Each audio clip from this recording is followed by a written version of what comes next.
Hello, everybody, and welcome in to Winter is Blooming, a Game of Thrones rewatch podcast by us, the Penny Bloom Podcast. And today is the series finale, Season 8, Episode 6, The Iron Throne, written and directed by David Benioff and D.B. Weiss. I am Colton Robertson. I am joined by Joseph George. What's up, homie? Oh, what up, what up? It is always a pleasure to be here. It's It's always a pleasure to have you, and man. today we send off Game of Thrones, Mm-hmm. with a fizzle and a bang, Yeah, you know? what a That's what I'll say. strange mix of emotions going on Yeah, right now. very bittersweet Yeah. episode here. We don't only have the show, we like that we're like finished, If we have like a long period of our lives that were like Mhm. kind of close, like this has been nuts. Like to dive into a Yeah. show this deep. I've just never done it before. Cause like No. I don't know. We've done it for single seasons of shows, but that's just one season at a time. And when it's coming out, it's like I don't know. It's a little different. It's I don't know. But to just go so deep into every episode of a show like this, and now to be at the very end, well, I mean, over a year later, a year and what is it?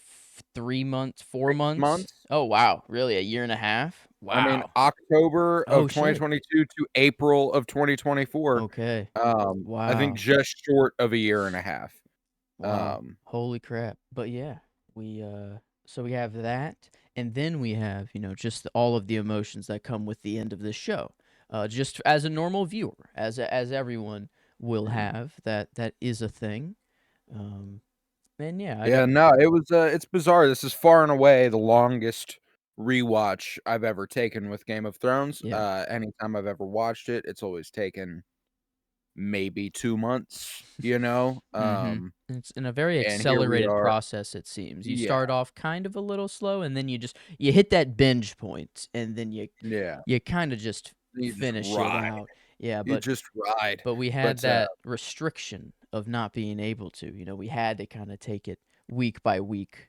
Um, mm, Not almost, we recorded, some oh, yeah, double episodes and such, which is fun, um, mhm. but yeah, no, it I mean, was for the nice. most part, we're not far off from the actual ending of the Mhm. air date here. So, like, Mm. we've stuck to it for the most part, and it's been rewarding, but it's, specifically towards I'm excited to be putting it behind us and stepping forward into whatever else we might be doing. We got Game of Thrones we got a new Game of Thrones coming up soon, House of the Dragon season 2. We'll be there. We'll be covering it. Mhm. So, we only get a little bit of a break.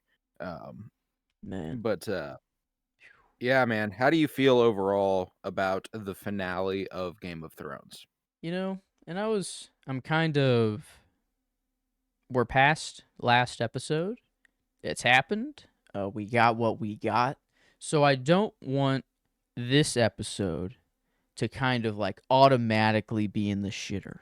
Is like the kind of mentality I went in with. I'm like, you know what? Mm, This is the last episode. I'm gonna try to have as much fun as I can. And let's see how that goes. And even with that mindset, it was just like, okay, like I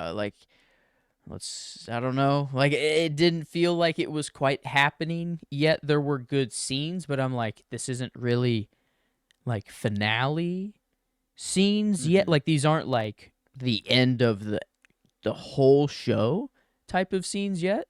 But then once that started to happen, which is I'd say just when John starts to say his goodbyes, then the episode is I'm crying. I'm like okay, wow. Now Yeah, I'm now yeah. I'm saying goodbye to everybody, and yeah, it's The last 12 minutes. yeah of a hour and over an Hour and hour. 20-minute episode. Yeah. Yeah, it's and then Um, I don't know, and even the scenes that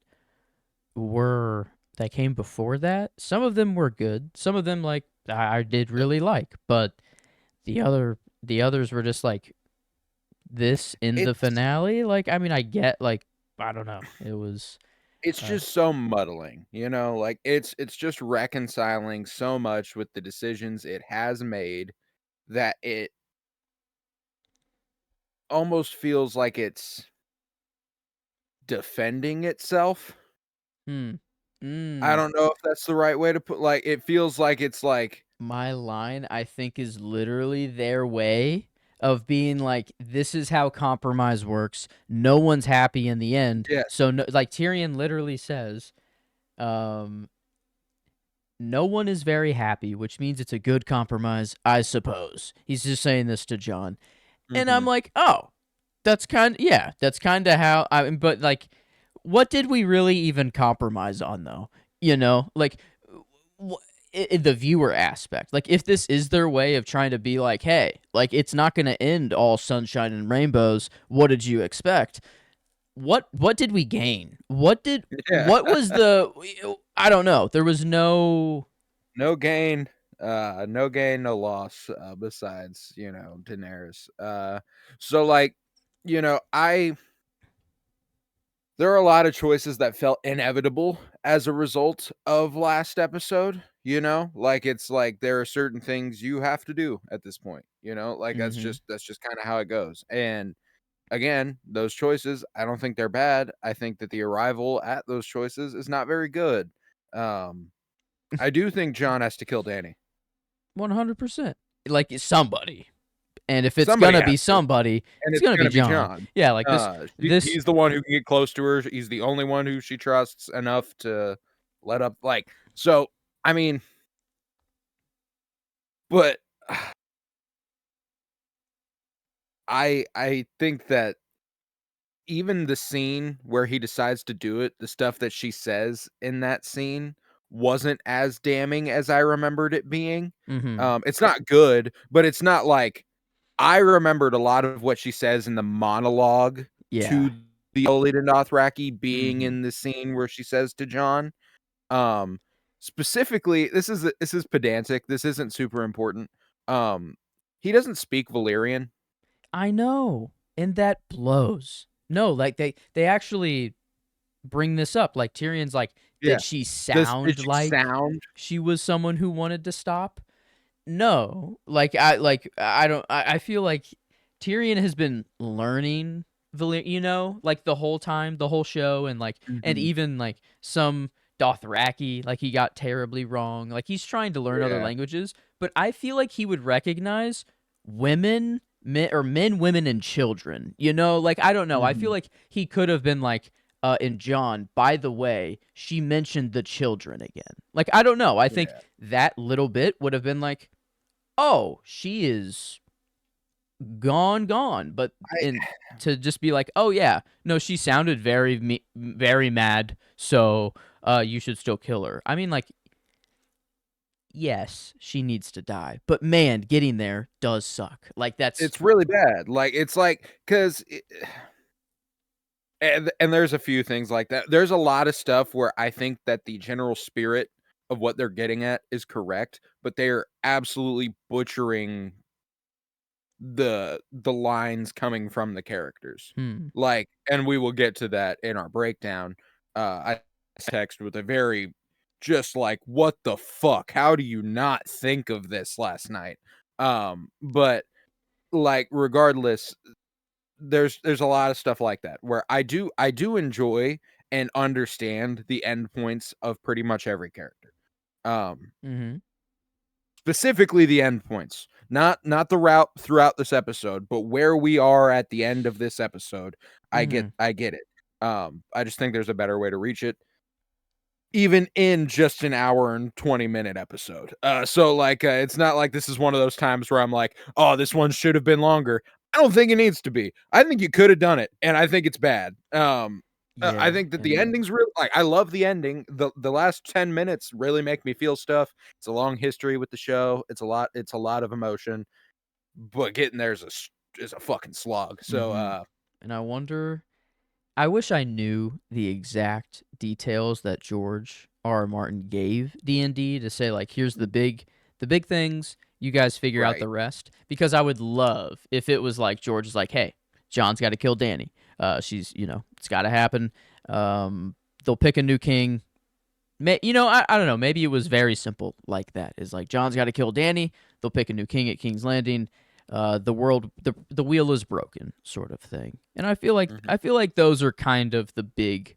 Maybe they said Bran. I don't know. Maybe he was like Bran is I'm the one who confident that gets one them. of the details George would have given them is that Bran will be the Yeah. king. I I don't think that's a D&D choice. okay. Bran, John killing Danny, I feel like is pretty safe. That he, or maybe that's just kind of odd. Like that.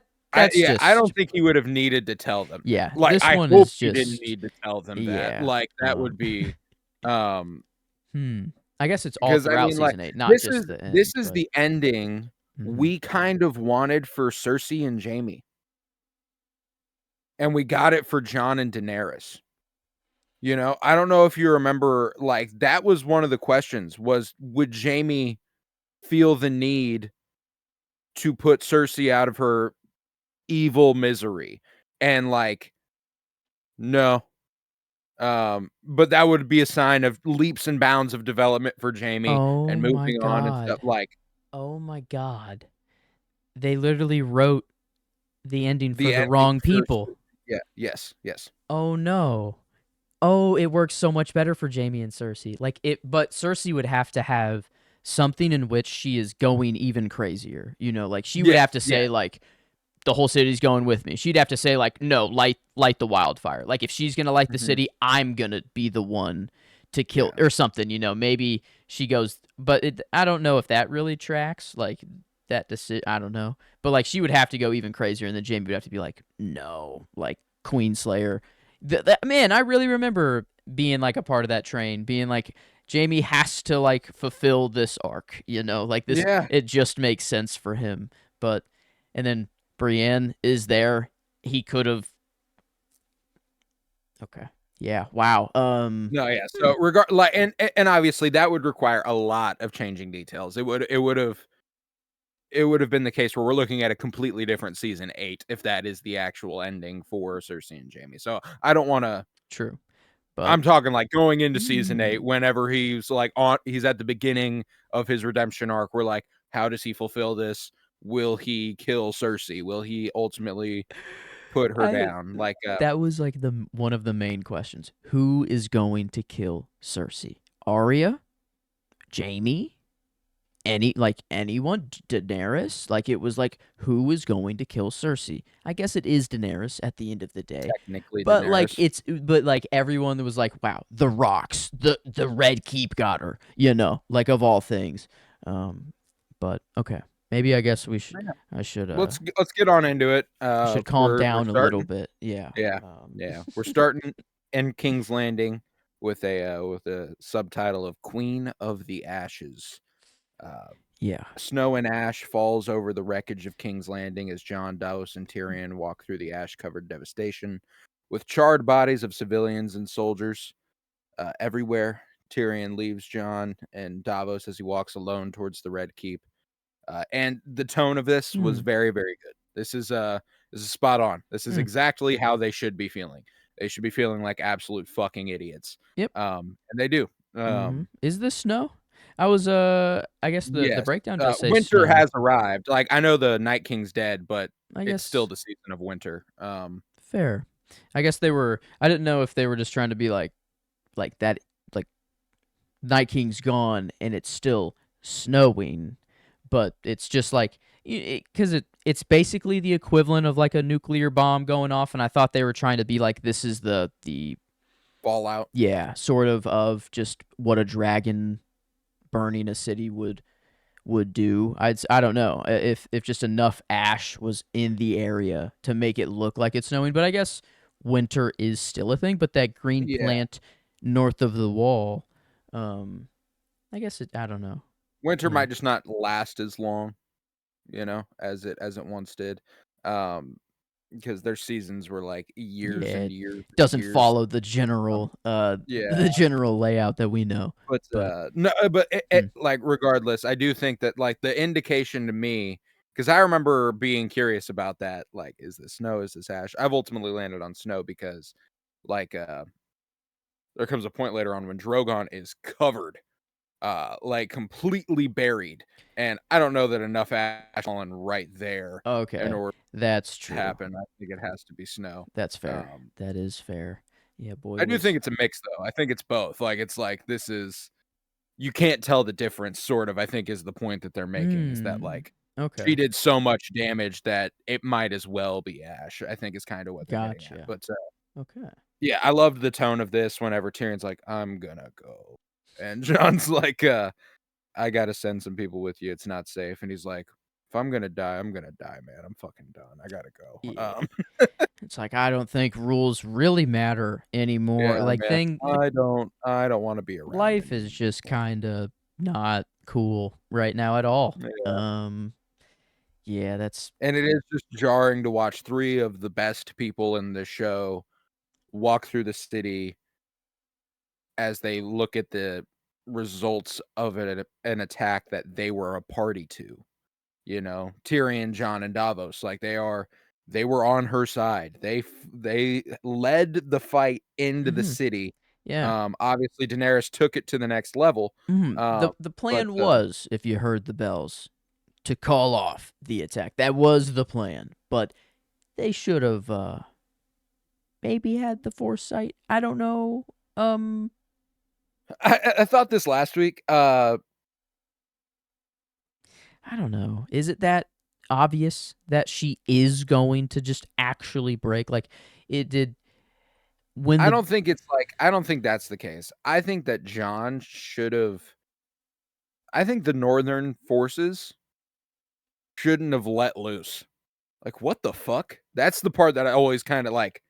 I'm like, Jon should have had the control over his body of forces to say like, no, we will not be taking part in this. and You know? there is kind of a gray area there. On one hand, I do want that because should be that kind of like he He tries. inspires that much into people, sort of thing. But how are you going to control a massive horde during a siege when you see a dragon? You know, it's like it's war, and that gives people the moral, like the okay to flip their morality switch off. It seems, it's No, like yeah. Oh no, like even I all get they why it learned, yeah, like, it's like yeah, I get why so. it happens. It's because men in the throes of war want to kill. But I mean, And it he could have tries. been as He does, easy. I don't like, know. They could have done something to where half of his troops went forward and did it, but then the other half, mhm. he got to come I mean, back and he not do attempts to, anything. and they But do listen. But then a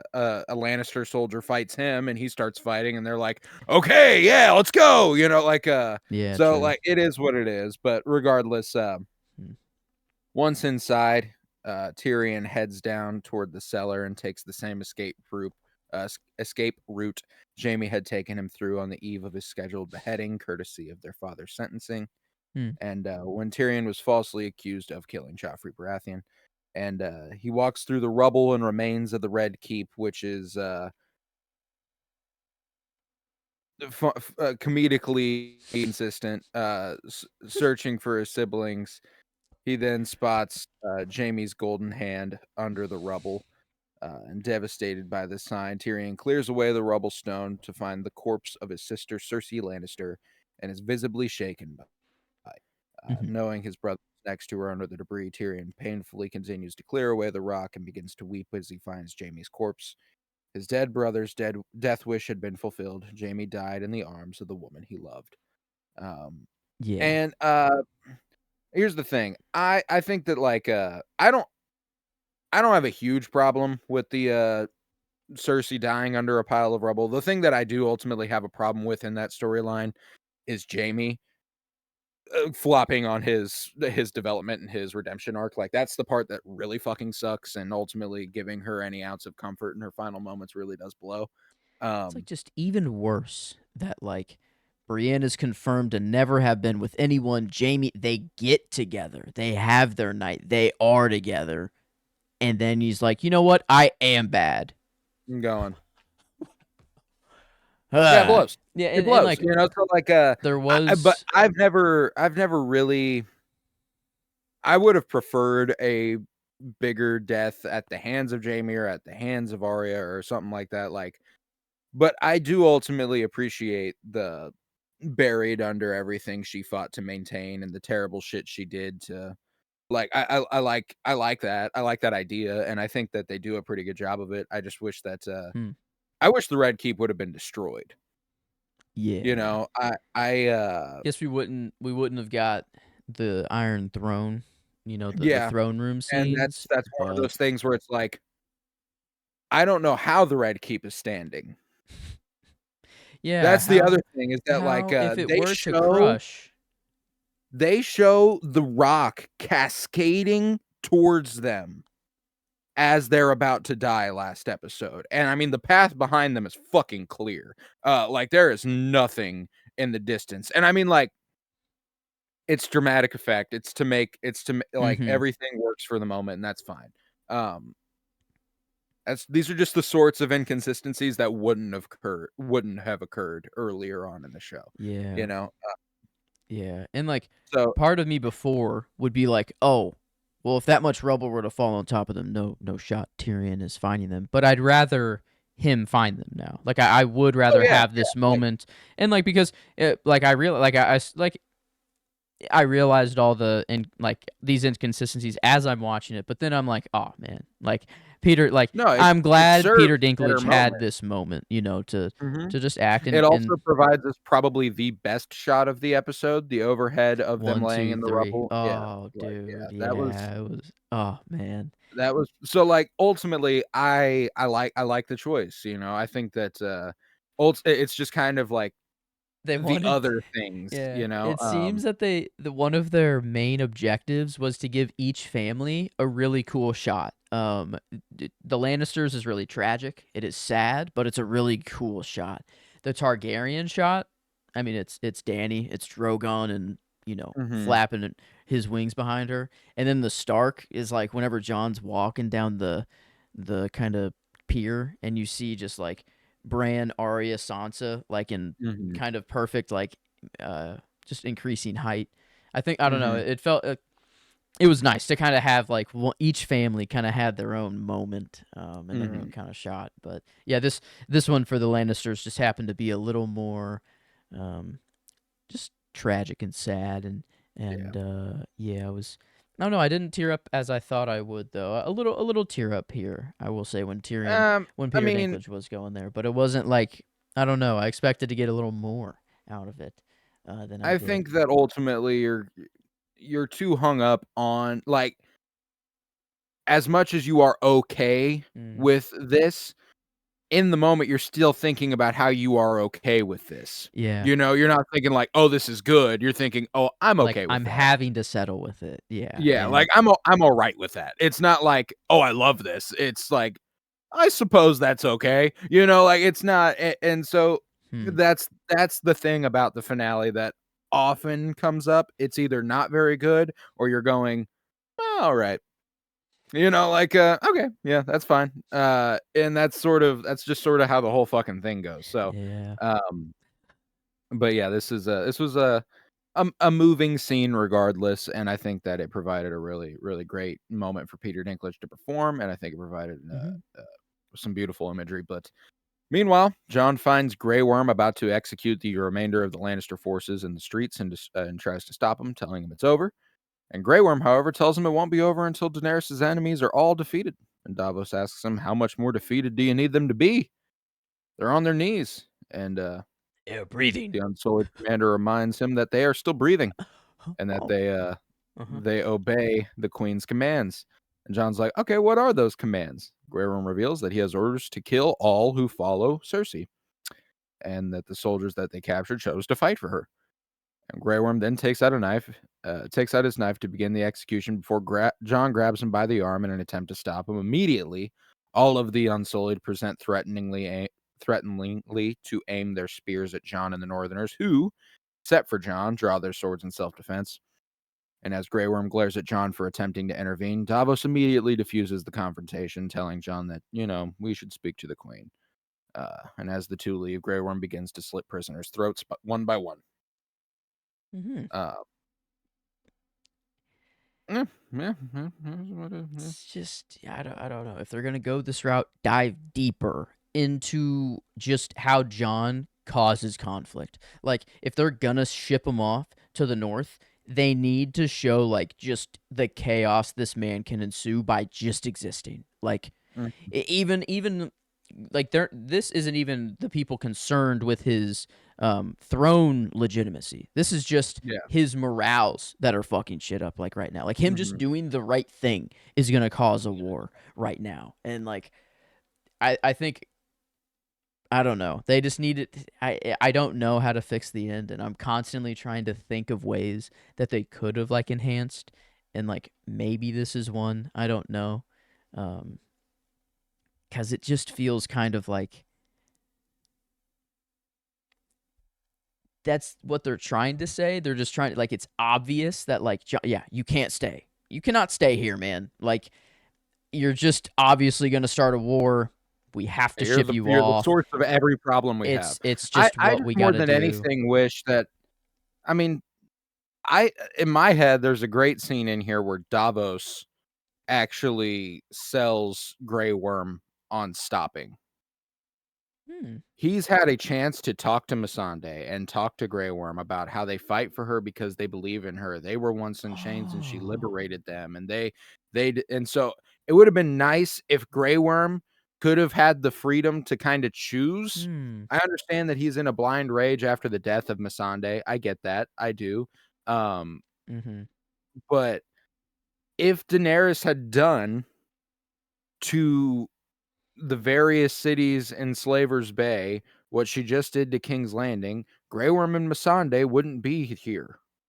Yeah, it's You know, different. like, This one was not the same, like at all. I guess like in their minds, it's like it's their enemies. It's who Daenerys said was their enemies, and that Mhm. included. And the Lannister soldiers, you know, yeah, they are your enemies, you know, like that makes Hmm. sense, but I feel like Davos or somebody has to draw Yeah, his I attention to the guess fact, at like, no he point also did Daenerys ever say that the city was part of like the enemy. Like there, at no point was she like these people have lived in the broken wheel for so long, so we must get rid of them as well. At no point has she said anything or been remotely close to that. It has always been we need to take out who is causing all of the wheel Right, brokenness and right. everything.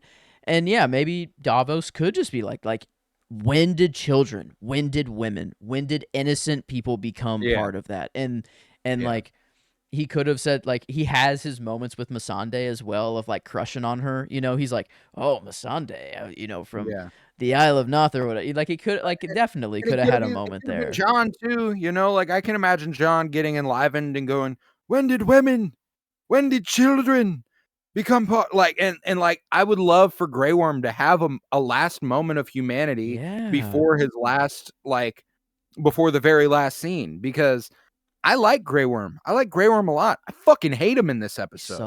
You sucks. know, like, That's this is sad. the episode, That's like, sad to and there say. was literally a part that made me cry because they butchered him so bad. It's It wasn't so even like what they were doing made me sad. Like, it wasn't like the story was making me sad. It's the part later when they present Tyrion to, like, the council. He brings him there, and he's like, "You do not speak." I'm like, I, like, just kinda like, "Oh my god, dude." Like, it's just it's such a fumble of such a wonderful character whose whole arc has been gaining his freedom and his humanity and how he is and finding himself, and but then ultimately he reverts to being someone who yeah. follows his master at He's every fucking turn. been a Um, soldier his whole life. He was not human like before. He was just weaponized. And then mhm, he starts to see Dan. He's like, oh, I can be free. I can make my own decisions. He falls in love. He meets Missandei. He has feelings there. He has a relationship. He's like, oh, and then he starts to tell jokes with Tyrion. He's like, oh, I have jokes. I can, yeah, I am sort of being human now. And then, he's lost Missandei. He's lost, and to him, that's his tough. reason That to is live, tough, you and know, like, yeah, I but get that he's, like, by the rage that led to Missandei's death. Cersei's dead. The Mountain's dead. King's Everyone who was up Landing on is the platform basically is dead. dead. Like, Um, like yeah, Davos says, "Look around. how much more winning does there need to be? You know, like, and that's sort of where I'm like, I feel like Grey Worm, I understand that he's dedicated to Daenerys, but I feel like there needs to be, if they want to sell that Daenerys is alone, Grey Worm shouldn't be with her anymore after this. Grey Worm should kind of be like, oh fuck, well if you had done this to me, if you had done this in Essos, I And wouldn't be with you. You wouldn't have. There could have been another Missandei here. There could hmm, have been another Grey Worm here. There could have been these people here, but they're dead. So now you'll never know. So like, all I'm saying is that I think that Grey Worm had earned a more human ending than this.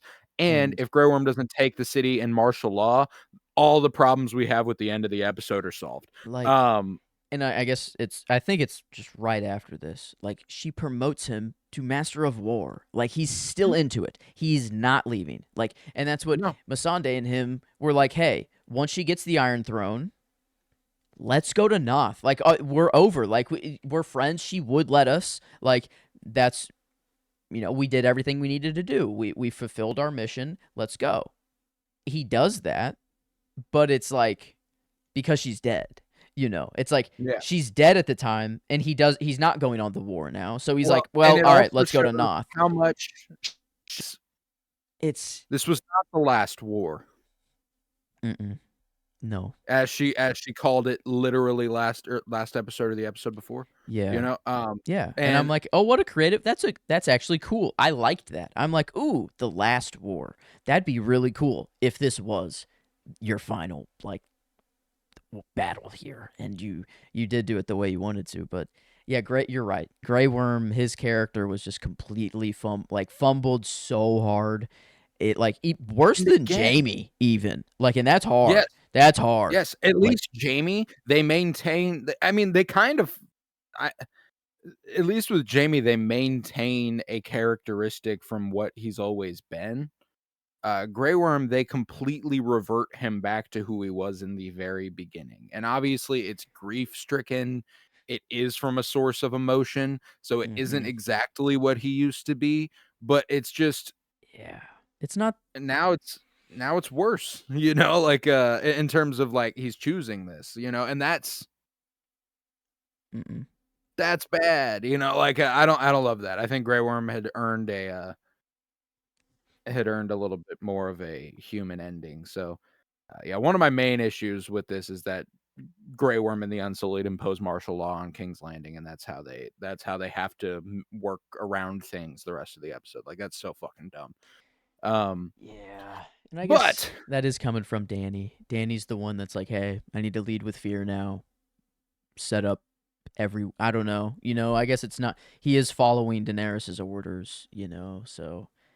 I mean, beyond the grave, Oh, I guess, yeah, you're right. I he guess, holds yeah, he's he they still, hold martial law over yeah. King's Oh, Landing for a week okay. So you're after she saying died. the martial law like doesn't, so it's not really happening yet, but it's like when she Yeah, dies, like it's kind like of like kind this of is like kind it's of in the air they're in the sort of early right stages, like now, but all the enemies of Daenerys must die. So like that's what they're mm, doing right now. I She see. she dies, and then they're like, okay, well, we're just gonna keep on holding the city, like Hmm. Yeah. your queen's gone, man. If you wanted to execute Tyrion and Jon, also, you had every opportunity to do Yeah, that. they waited weeks. They like that's they don't give us an exact. They're diplomatic all of a sudden. Yeah, like they don't I'm give like, us an okay. exact time of how long they waited, but Tyrion and Jon Tyrion are says, yeah. like skinny. Like they have been in those rooms for a long time. Like you can Tyrion just says, I've had a lot to think about these past weeks. yeah. Um, So it's been a little bit. they So it's just fascinating to see, like, so Grey Worm does have a head on his shoulders enough to go, well, we need to be diplomatic about it, but not enough to think through the actions Daenerys has taken. It's kind of, I mhm. think it's flip-floppy, and I don't love it. But regardless, outside the gates of the city, the Dothraki are celebrating their victory with a stony-faced Arya appearing from the ruined city covered in ash, blood, and grime. And Jon pushes his way through the crowd of Dothraki and goes towards the gate, upon which a huge Targaryen banner is hanging. Again, very cool imagery. I Mm-hmm. like Jon pushing his way through. I love the Targaryen banner hanging up. It's very cool stuff to see. But as he reaches the top, Grey Worm also appears as they exchange a tense look. And Drogon then appears with us and lands behind them, and she walks out to address her army. And we get that iconic shot of Daenerys and Mm-hmm. Drogon's wings. Just I'll one give of the it to more him. on the nose shots I've ever seen. It's cool though. It's It cool. is cool, but like it did feel like they needed that to be in there. Like they needed these shots to be in there. They're like, we don't really have much other than our cinematic prowess, so let's just throw in as many of these final shots as we can. Like let's just try to like fluff all the shit we have with really good cinematics and really cool And I mean, like, imagery. And I would even hesitate to call, like, I think this is a really cool shot. I would hesitate to call it a good shot. I think that it's like, in terms of what the show has always been about, we've never got something so on the fucking nose. Like, they're it's the message they're sending at the end of last episode for the last 40 minutes, where they don't show her face. They just show the dragon. She is the dragon. mm-hmm. We got it. You know, Yeah. like I get that. So like I just think it hammering that continues though. home. Yeah. I Yeah. mean, I think it should continue. But like at the end of the day, this is like a shot that just works well for a TikTok edit now. And for the episode, it's just kind of like, oh, that was cool. And then like you're done. Like you're just No, it kind of was like, cool. yeah, And it's like, like, don't get me wrong, like I want to but reiterate, it is a cool shot. yeah. But like I think that the thing that really gets across that message comes up in a second whenever she is giving her speech and she's like, "You tore down their stone houses. You gave me the seven kingdoms." And Drogon lands to the left of her and roars as she's speaking, like Mm. right. Yeah. Like, I That's think that I gets feel it like across too. Drogon should have just never left her side. Like you Yeah. know, like Drogon should have just they are together always. Like it's just Mhm. I don't know. I feel like that could have been pretty cool. And Yeah. like But you're and right like that the whenever he roars, that is kind of the cooler I part mean, of like, that's that. the Like better shot. I think the cooler shot is yeah, the hmm wings flapping, but, like, that is a well-designed shot that gets I across the see. same message that Yeah, they are, the first one's a good wallpaper moment. The second one yes, is the second actually one like is, a good like, moment that's for the show things that you and the are wanting yeah. to, I see. uh Hmm. but it's doubling down on the message they sent a second ago, so it's like, now it's kind of lost its Hmm. flair a bit, and so, like, it's just kind of when it comes to the visual language of the show, it's always been a little bit more, uh, I feel like it's always been a little more subtle, Mm-hmm. than what they did here, but regardless, I like it. It's she's not being subtle anymore, so why should the show, you know? Like, that's fair. Yeah. But, turning to Grey Worm, Daenerys promotes him to commander of all her forces and master of war. And you may be thinking to yourself as you watch this for the first time, why does she still need a master of war? Well, she praises the Unsullied and calls her forces liberators for freeing the people of King's Landing while Jon watches in concern. And Tyrion then comes to the scene looking devastated. And Daenerys then declares that she now wants to break the wheel and enlist her army to aid her in liberating not only all of Westeros, but the world. From Winterfell, flash to Jon, very concerned, to Dorne. From Lannisport, flash to Tyrion, very concerned, to Karth. From the Summer Isles to the Jade Sea, destroying the tyrants of the world. From behind the cheering armies, Arya looks balefully at Daenerys, angry that the latter had killed Cersei ahead of her. And when Daenerys sees Tyrion, she accuses him of treason since he freed Jaime. Um, and we got a classic. They do this again a couple times. D&D, their writing style. It sticks out like a fucking sore thumb every time they do it now, and I think Mm-hmm. it's so funny. Like it's never like bad. It's just that they do it. They fucking do it. Goes, you freed your brother. I freed my brother. And I'm like, yeah, yep, you You did. calling it Uh, out has gotten me to notice it more too, and every time it happens, I just laugh. I'm just kind of like, "Oh, and that's that's fun." not the last Like time they do it in this episode. It happens again later. But regardless, like I don't think it's mm, bad. I just think it's just like, oh, they clearly have a way they write dialogue and it applies to all characters, you know, like Like, But oh, yeah, we really want this line to hit hard. How do we yes, do that? Let's just have them say it twice. restate. Let's just Yes. literally have them say it 2 times. And And at least this one was followed by a zinger by Tyrion, when she's like, "You freed your brother." And he goes, "I freed my brother, and you slaughtered a city." Like at least that was there, which I appreciated. I liked that a lot. And with a look of disgust, Tyrion throws away his hand of the queen brooch. And outraged by his show of defiance, Daenerys orders her men to take him away. And this was one of those examples that made me very, very close to picking Tyrion for my character. He's made a lot of mistakes, but at least he's still principled enough. Like, yeah, he's like, I can't. John's not even this principled at this moment. Yeah, John's, and I don't know if it's like just his honor. He's so honorable that he bent the knee. He has to keep that promise. The love that he had for her and still kind of has. It's Denial. yeah, and then It's a lot of stuff. Like it's a lot of stuff. It is that honor, which sorry, John, you're free to let that go now. It's love, it's denial, it's all this stuff, it's fear. Like it's a bunch of stuff all welling up and ultimately making him look like a fucking weak baby bitch in this finale. Save for, I mean, save for the end, I guess. Like it's this episode ultimately culminates like what John's whole arc has been this season. Just a perfect example of everything, like just kind of a non-factor up until he has to do something. Yeah. It's you would think But yeah, so Jon Snow, Aegon Targaryen, I don't know, the main character, that is left after Dany is dead. The only one who is considered the main character. And like his send off is nice. It is good. I don't know. I guess the decision. The end points are okay. Yeah, like I love the endpoints.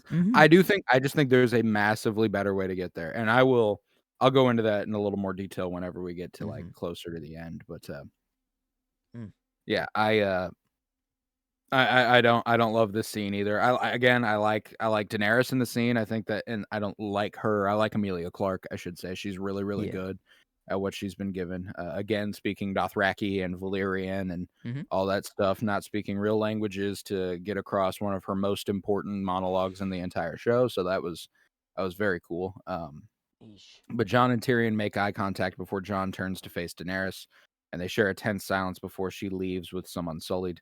A fascinating, like maybe small inconsistency with the way she approaches him later on.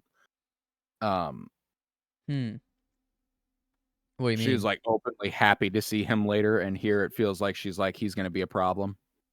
I think it's just a fear thing. Like it's just whenever she is in the public's eye, whenever she needs to rule, appear soft, yeah. And that's even to Jon. She realizes even to Jon she has to be as well. And that's fair. You're right. Like it did kind of seem that she was like I'm still mad. Like I still like, I don't know what to do with you. Yeah, like I don't know what to do with you. But then later on, it's like, my love, let's do this together. I love you.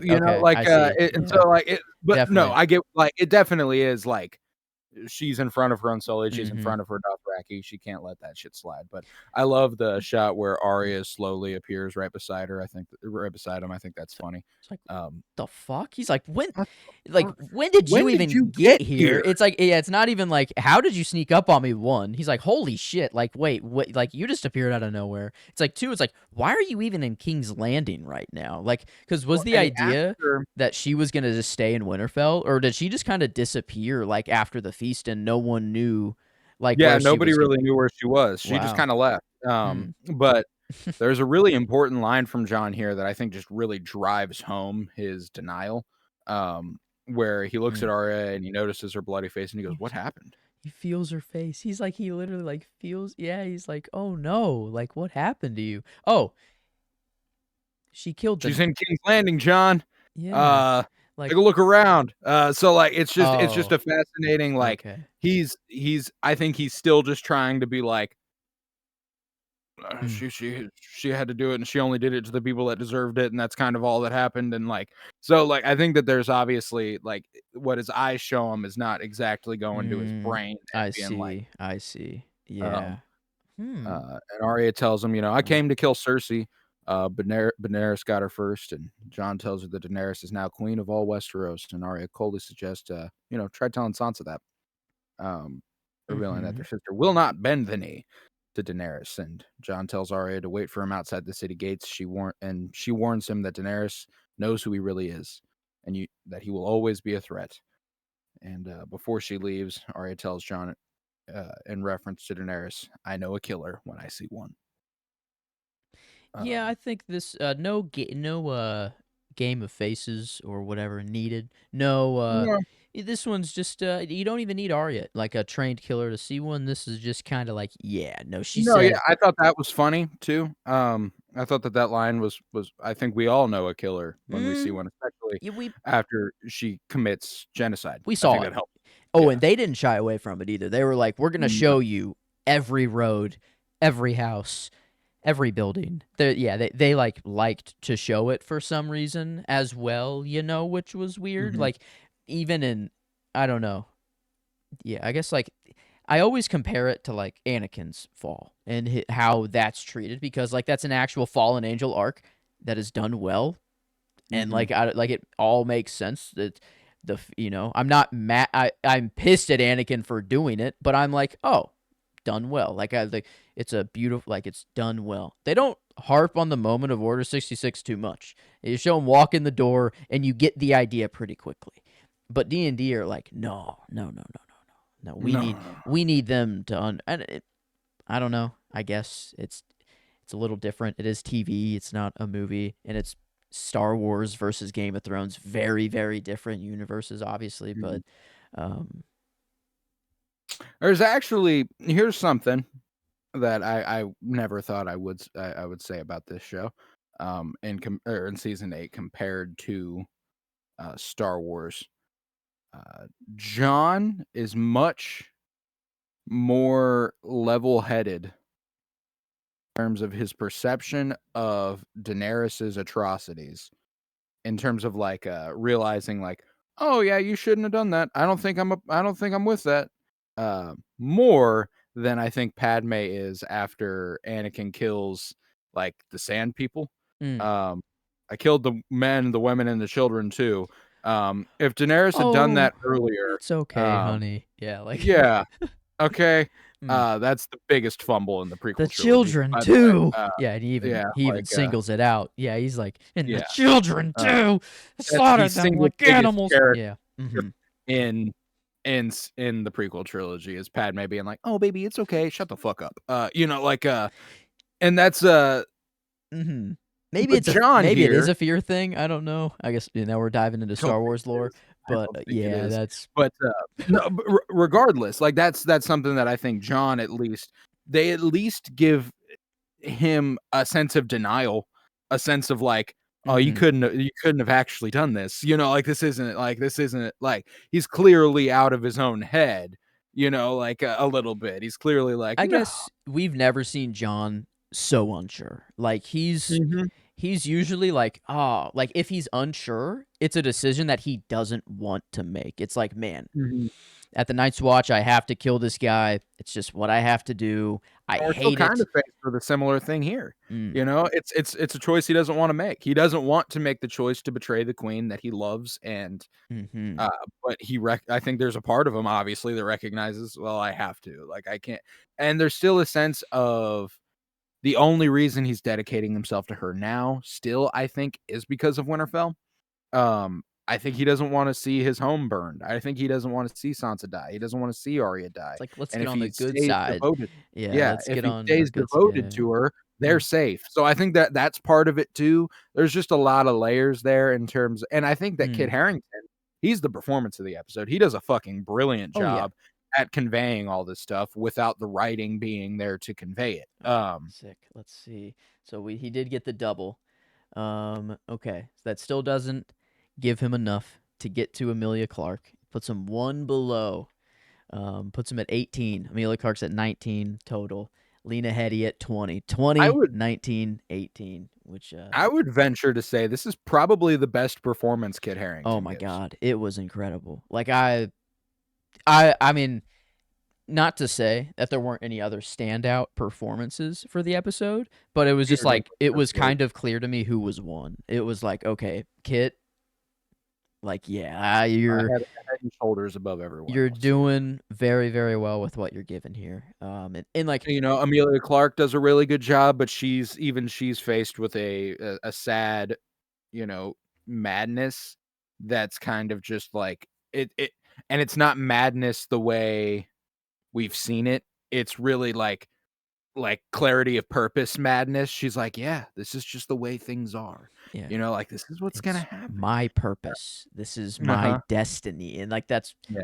when you start to talk like that, that's It's gonna be problems. It's gonna be problems, but Peter Dinklage does a great job also. Those are the 3. I mean, they're the 3, besides Lena Headey, in terms of, like, who the performances are.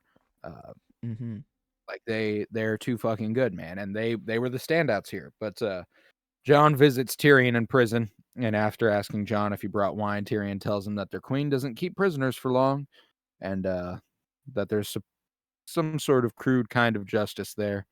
And he then tells Jon that he had betrayed Varys and watched him burn to death, and now his ashes can tell his ashes, knowing his death is certain. You know, I like guess I did I ask told you. earlier, was it obvious Yeah, that Daenerys was going to do this? Varys knew. Varys was like, "Yeah, no, this is not going to end well, guys." Um, clocked so, that. Yeah, he and I guess definitely saw that coming. he is one of the I hope I'm smartest wrong. there Really, is, I do. Yeah, but Um, man, yeah, and that's like he says, I've served more monarchs than anybody alive. I've watched them come and go. that hit me during this episode for some reason, and it's a sad realization to realize that Varys is the oldest, the like elder that's alive during this time. That's Because true. like Tywin Lannister, Olenna Tyrell, like all like the older, like I guess I'm trying to think of even older people. Like there's not like there were even that many to begin with, but now like Yeah, I'm like Varys being the Pycelle. oldest person. Oh, Pycelle. Yeah, Okay, that's a good one. I didn't think of him. I But mean he's yeah, dead like now. yeah, like they're it's crazy. Oh, and Varys is dead. So who's now the Davos? Maybe. Davos. Yeah. Um, But, like, even then, like, or Davos wasn't maybe always a noble one of the who was, Vale like and guys, yeah, I'm like, maybe. in terms of nobles who were, like, in the thick of it, nobody is left besides Varys and Davos by the last episode, Wow. Davos, but, like, regardless, yeah, it was rough, but, knowing his death is inevitable, Tyrion asks Jon if there is a life after death, you know, he's like, "I suppose I'm talking to the only man who knows. What's cooking up there?" And Jon's like, not nothing that I've seen." It's And like, Tyrion's "Oh, like, "Yep, that's probably best. I'd alright." like to just not be. That'd be cool." And Tyrion goes over his past sins, including murdering both his lover and father, and that and betraying their queen. And when Jon tries to tell Tyrion he didn't, the dwarf insists he did, and that he'd do it again. Uh, Is this he'll just now see what Tyrion's Daenerys. hell? You know? Maybe he did die. Maybe what we're seeing is just his hell because like it is kind of hilarious. Like at the end, that's how I felt. Is like, no, you're my hand, and you will fix all of the No, problems. sir. You know, Please, like anyone else? Brand's like, Yeah. I obviously will be the king because me and I know everything, but you'll be the one to do all of the work. He's like, you will for the rest of your life fix all of the problems in the realm, and like it kind of was like Tyrion's like, holy fuck, really? He's like really? I threw my Yeah. hand shit on the ground because I wanted my life to be over. He's like, I thought I was gonna die. Like, he was ready to die, and now he has to Yeah. work even harder for the rest of his life, which I don't know is kind of funny. Um, Yeah, no, but it's pretty funny, but Jon tries to tell Tyrion that he didn't betray his queen, but Tyrion insists he'd do it again, and he'll now see what Daenerys is truly capable of. And before telling Jon, "I chose my fate. The people of King's Landing did not." Disturbed by what Daenerys did and is unable to justify it, Jon believes the war is over now. It's like, but that's it. The war's over. And Tyrion goes, is it? When you heard her talking to her soldiers, did she sound like someone who's done fighting? And he goes on to say, she liberated the people of Slaver's Bay. She liberated the people of King's Landing, and she'll Mm. go on liberating until the people of the world are free and she rules them all. And Jon angrily tells him that he has been counseling her, and Tyrion agrees. Jon angrily tells him that he has been counseling her until today. And Tyrion responds, until Until today. today. There it is. Oh, okay, there was the other That one. I think that's the was one the I other one. laughed at. I think that was the one that Yeah. stood out. I was That like, was the one that got me "Oh, too. I man." was like, fucking Christ. And like, it's so funny because it's not strictly bad. It's just something that I've noticed and can't unnotice, like it's, Until and like, today. Yes. yeah, Touche. It's literally just like touche, but it's like I don't know. It's indeed, yes. like, You are right. That is exactly how I feel. Yeah, I don't know. But wow, we're done with that. We are done. yeah, I it's guess over. I think that it was the is. last one, but, Yeah. No more in House of the Tyrion, Dragon. I don't know. Maybe it'll be funny if that pops up just because I don't know little randomly. D&D But homage, yeah. but Tyrion states that Varys was right and I was wrong. It was vanity to think I could guide her. Our queen's nature is fire and blood, and Jon is upset by this notion that blood defines who they are. Because if she's fire and blood, then so is he. And that Daenerys is not her father, as Tyrion is not his father. And Tyrion's like, yeah, I might not be my father, but how about the fact that my father was evil and my sister was? It's just it is. some things are unavoidable. I think the point that they're missing is Daenerys believed wholeheartedly she was a Targaryen, and that's why she deserved the throne. She used her blood to like fulfill or give her purpose. That was her purpose because of her family. Jon, the same exact situation, even stronger actually than Daenerys, but lives his life completely in the other direction, not knowing, and ends up living a better life because of it. Or however you want to weigh their lives, better, Yeah. whatever. But like I'd say morally, Jon's got a better head than Daenerys. Definitely by the end, that's Yeah. for certain. To be sure. So I think that like that's the point that should have been brought up is like Daenerys. That's what fueled her. She was a Targaryen and she boasted it. She like that is what she used. You did not. You didn't even use it in the slightest. You didn't even know until a couple weeks ago. So like yeah. I don't know, them not really harping on that is like that's the whole story. Like that's Yeah. right? Or am I just putting too much importance on that? No, Like, I mean, like, I think that they spend time on it a little bit, and I think that it comes through a little poignantly here in a second, but I do appreciate Tyrion saying, my father was evil and Cersei was evil. But if you pile up all the bodies they took in their life, it's not half as many as what our queen did today in a single day. eesh. And That was Jon tries to defend her, going over her various traumas. Missandei was killed in front of her. She just lost her dragon, and Cersei's actions. All of the above. But Tyrion reminds him that she burned King's Landing for it.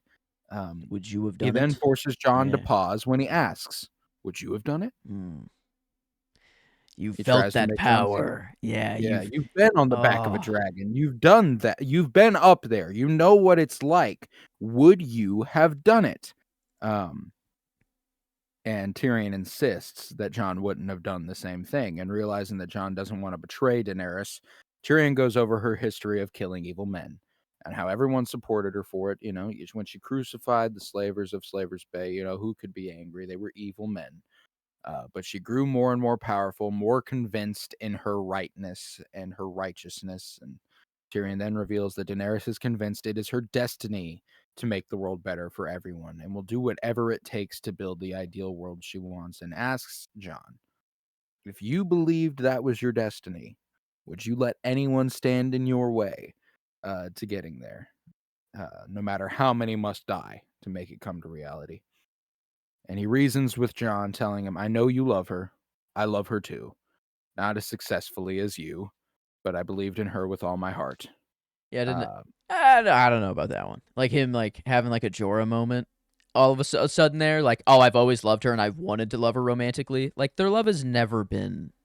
No, I think that's fucking stupid too. I think that Yeah, that's kind of what I think they're kind of going with the route that you just dude had to fall in love with dudes at her this to follow time her. have no way to separate their admiration for a woman from their love for a woman. Mm. Um, I guess like in an ideal world, sure, you see yourself married with her, whatever. Like that's like what you would want, whatever. Like she's the queen, and like what better way to live your life than to be like the and king and whatever. But like, I no, think that I don't. even saying successfully, like that's the part that throws it off. Like he's I never believe he got loved her. yes, like they're I implying believe that he he's loved her. never gotten in bed with her, and that's like Yeah. okay, like that's no, I don't think yeah, that's the kind of love Tyrion has for her, you no, know? Like, yeah, it was so. I'm like that was the one line that I'm like, oh, that like kind of like Tyrion was good. His character great the whole episode. It's the one that one line that I'm just like, really, like that doesn't really follow with the rest of the season and everything. Um, no, and I mean, like, it clarifies what's happening in the season 7 finale whenever he, like, lingers in the shadows and then walks away, so like, he that's really what was like he was in love with her, like, jealous. that's what they were doing, and I think that's so fucking stupid. Um, like, I think that that's a dumb way to go about it, you know? I think not as successfully as you frames it in a way that's like, yeah, I would've if I had the opportunity. It was never a realistic expectation for him. Like he knew that was not going to happen in his brain. So he just kind of accepted that. And I Mm, think that's like that automatically recontextualizes the love into something else. Like if you know if you know you are not a candidate and you have this amount of admiration for this woman, it's no longer romantic love. It's just not, you know. And yeah, like, no, even the love is more powerful than reason thing that he says, like, that makes sense even with a sort of just familial love, you know? Like, that's yeah. he says, "I believed in her with all my heart." That's love, you know? Like, that's Yeah. the How so, I like, that believe in Lisa Nagaib, like I love that mhm. man. Like for a little bit. Mhm. I don't know where I stand really at the end here, but like I'm in love with that man. Like I'm not like seeing myself romantically married, like or just that's not how I see it at all. And I it's don't see it as me being less successful than Chani. yeah. You know what I'm saying? Yes, exactly. Uh, That's so weird. And to throw it in like just right at the end here and like it just yeah, it was kind of weird.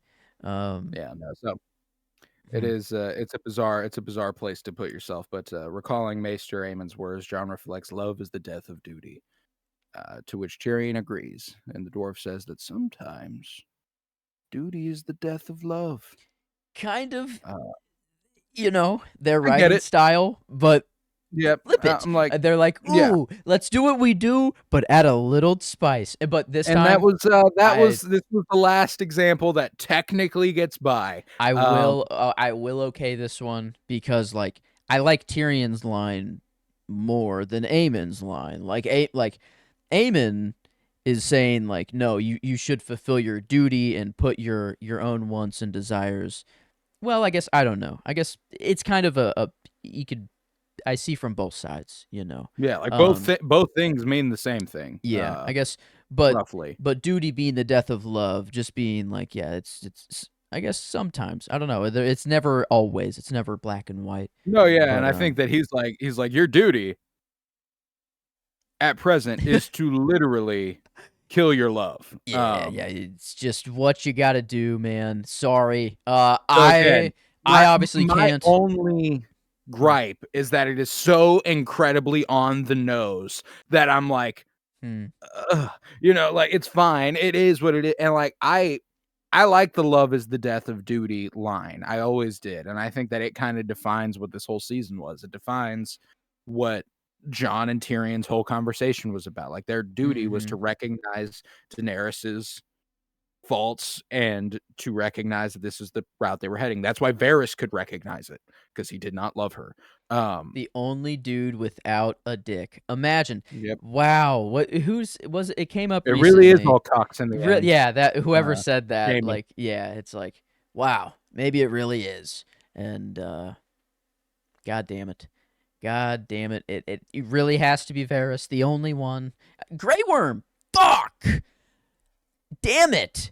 No, it's only we have a 50%. Well, actually no. Make that the entire Unsullied army. Yeah. I guess there, but No, man. but yeah, so it's just I appreciated the line. It is what it is. But I do think that love is the death of duty kind of defines Hmm. what the whole season's been and what It's the only part of the episode where I'm like, okay, my line's coming from this scene somewhere. I don't know yeah. what part it is, but I don't know. I guess Yeah.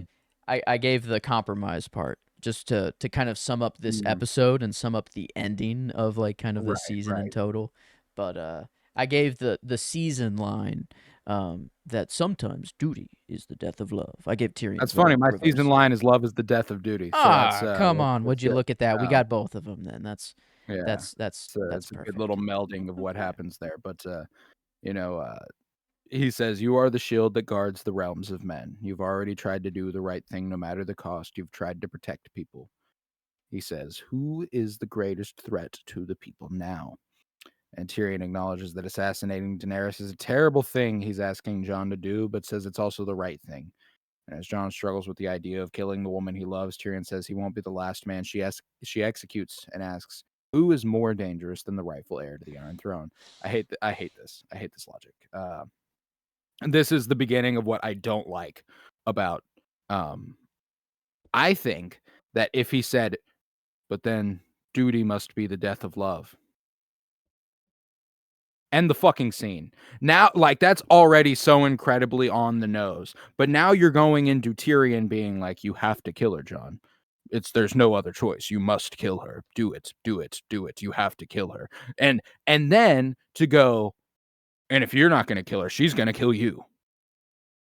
It shouldn't be because Mm, she's going to kill him. And I think yeah, and I think I don't their angle is they're trying to be like John's so in denial that Tyrion is having like he's trying to convince him in every way the right way before he gets to these points, right? Like Mhm. before he has to say, "No, she will kill you." Like you realize this. Like this is it just has to be this way because John is still like, "She's my queen." I'm sorry it had to come to this. McQueen. And whatever. And then he's like, "Well, what about your sisters? Yeah. Good on you. She's gonna kill you, whatever. But think of your family. What do you think?" And To then he's like, Sansa. "Okay." So And that's the part that I think should be that's the breaking point. That is the point that should get across, and I think that they ultimately arrive there. But it does. Yeah, it shouldn't have been this that is the way. one scene Yeah. in the episode that I think just paints Tyrion terribly. Like I love I Mm. like I and I think it has to be said. I think and there are certain things that have to be said, but again, like the general idea of the scene is good, but I think that there's just so much in it that's like, ugh, dude, come on, like figure it out. But regardless, it's D&D that just really fumble a lot of stuff here. Um, and Jon insists that his sisters will be loyal to the throne, but Tyrion responds that the reason Sansa told him about his parentage is because she doesn't want Daenerys to be queen. And Jon says that's not up to Sansa, and Tyrion agrees. But he tells Jon he needs to make a choice, telling him, "And you have to choose now." And that leaves Jon a bit rattled and troubled. He walks through the ruins of the Red Keep. From under the snow, Drogon appears and comes face to face with Jon. And he accepts him, as he knows that this is the man who loves his mommy. Yeah. Um, He's like and does a little sniff test. He's like, "Yep, he's like, got the right You blood in cool. you. Yep, you're Get good. on. Get Go on out of ahead. here. Go You're a ahead." good dog. It's Get the gotta fuck up out of there." say. I mean, obviously, no one is gonna stroll up to Daenerys. Like, no one has the balls to try to walk into Daenerys's like cat. Where is she? Also, right now, where is she holding up? It seemed just like it was like a tower somewhere. I don't know. It wasn't like was it the Red Keep still? Was it um where was she? That little bedroom where Drogon was outside and then Jon just walked in. Was it like That's the throne room. it is? Wait. Yeah, that's where the Iron Throne is. Oh, did they just walk? Oh, it was directly just right there. I Yeah. thought there for some reason there was a room they were in first, and then they. No, No, John yeah, just it was emerges just from the straight up Iron in Throne. the. Oh wow, it's just that fucked up. I guess like Just been that it's destroyed. Like literally just that fucked. It's this that room that we've unrecogn. seen in all its glory for seasons is Holy completely shelled. shit! Yeah, like I guess because I was thinking of like usually you have the doors that just I guess Mm, open, but that's no, the entry. That's where he just Drogon is from right the outside of, right? Like the doors that I usually think he has open. to go up. I think he has to go like, I think there's a bit of a traveling up to the throne room, Okay. uh, because Oh, or is Drogon that the has to, like, bottom fly steps of up. the Red Keep? Maybe that's like the entrance of the Red Keep itself, because Jon was in the city. No, because he was with Tyrion in the. Yeah, no, so it would just be just they were already in the Red Keep. Yeah, definitely. Unless Yeah, I guess Tyrion's that being held Tyrion's somewhere probably in the else. dungeons, yeah. Because I So, mean, he comes from outside the Red Keep, he's not in Keep, hmm, that's not where Drogon is, I mean, okay, unless yeah. the Red Keep's been destroyed, like, to Yeah, a I point guess where yeah, I don't know, but regardless, like, Drogon has to fly up to see what happened here, that's um true. Yeah. Uh, so I think that there's at least a little walk Hmm. Jean took up there, but, all the while, Daenerys comes to the throne room and sees the Iron Throne for the first time in her life, and, the same thing that she saw in the House of the Undying years ago. Um, and she is visibly overwhelmed by her emotions since to conquer this throne has been her lifelong dream. And in awe, she goes to touch her throne as Jon appears.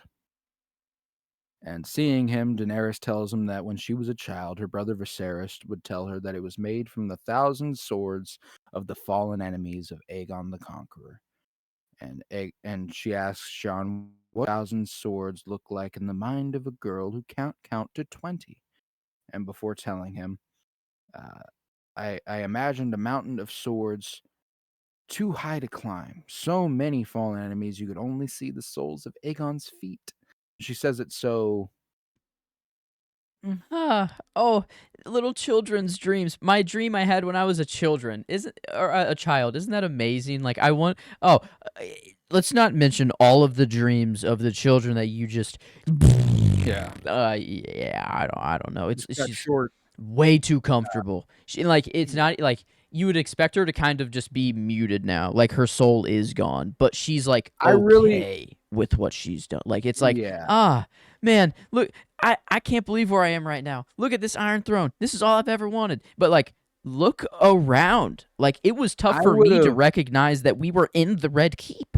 Like it like and yeah. I've been watching this show for the last year and a half, way longer than that. So like yeah, I don't know, Yeah. that I is think nuts. that, like, the demeanor of Daenerys after she burns the city, I think there are only 2 options. It's resigned and depleted of all life, Mm. like, she's just betrayed everything she's ever stood for, she recognizes that, and maybe she regrets it and wants to do something else going forward. At that point, you have to change a lot of other stuff, about Mhm. the reactions of the people to her, like Tyrion and Yeah. Jon and all that. So, like, Like I think, she again, we're faced with the easier route, which I think they just often took. yeah. Um, They harp on the point of like it, Cersei was hoping that like my innocence or my morality would be her victory. Like she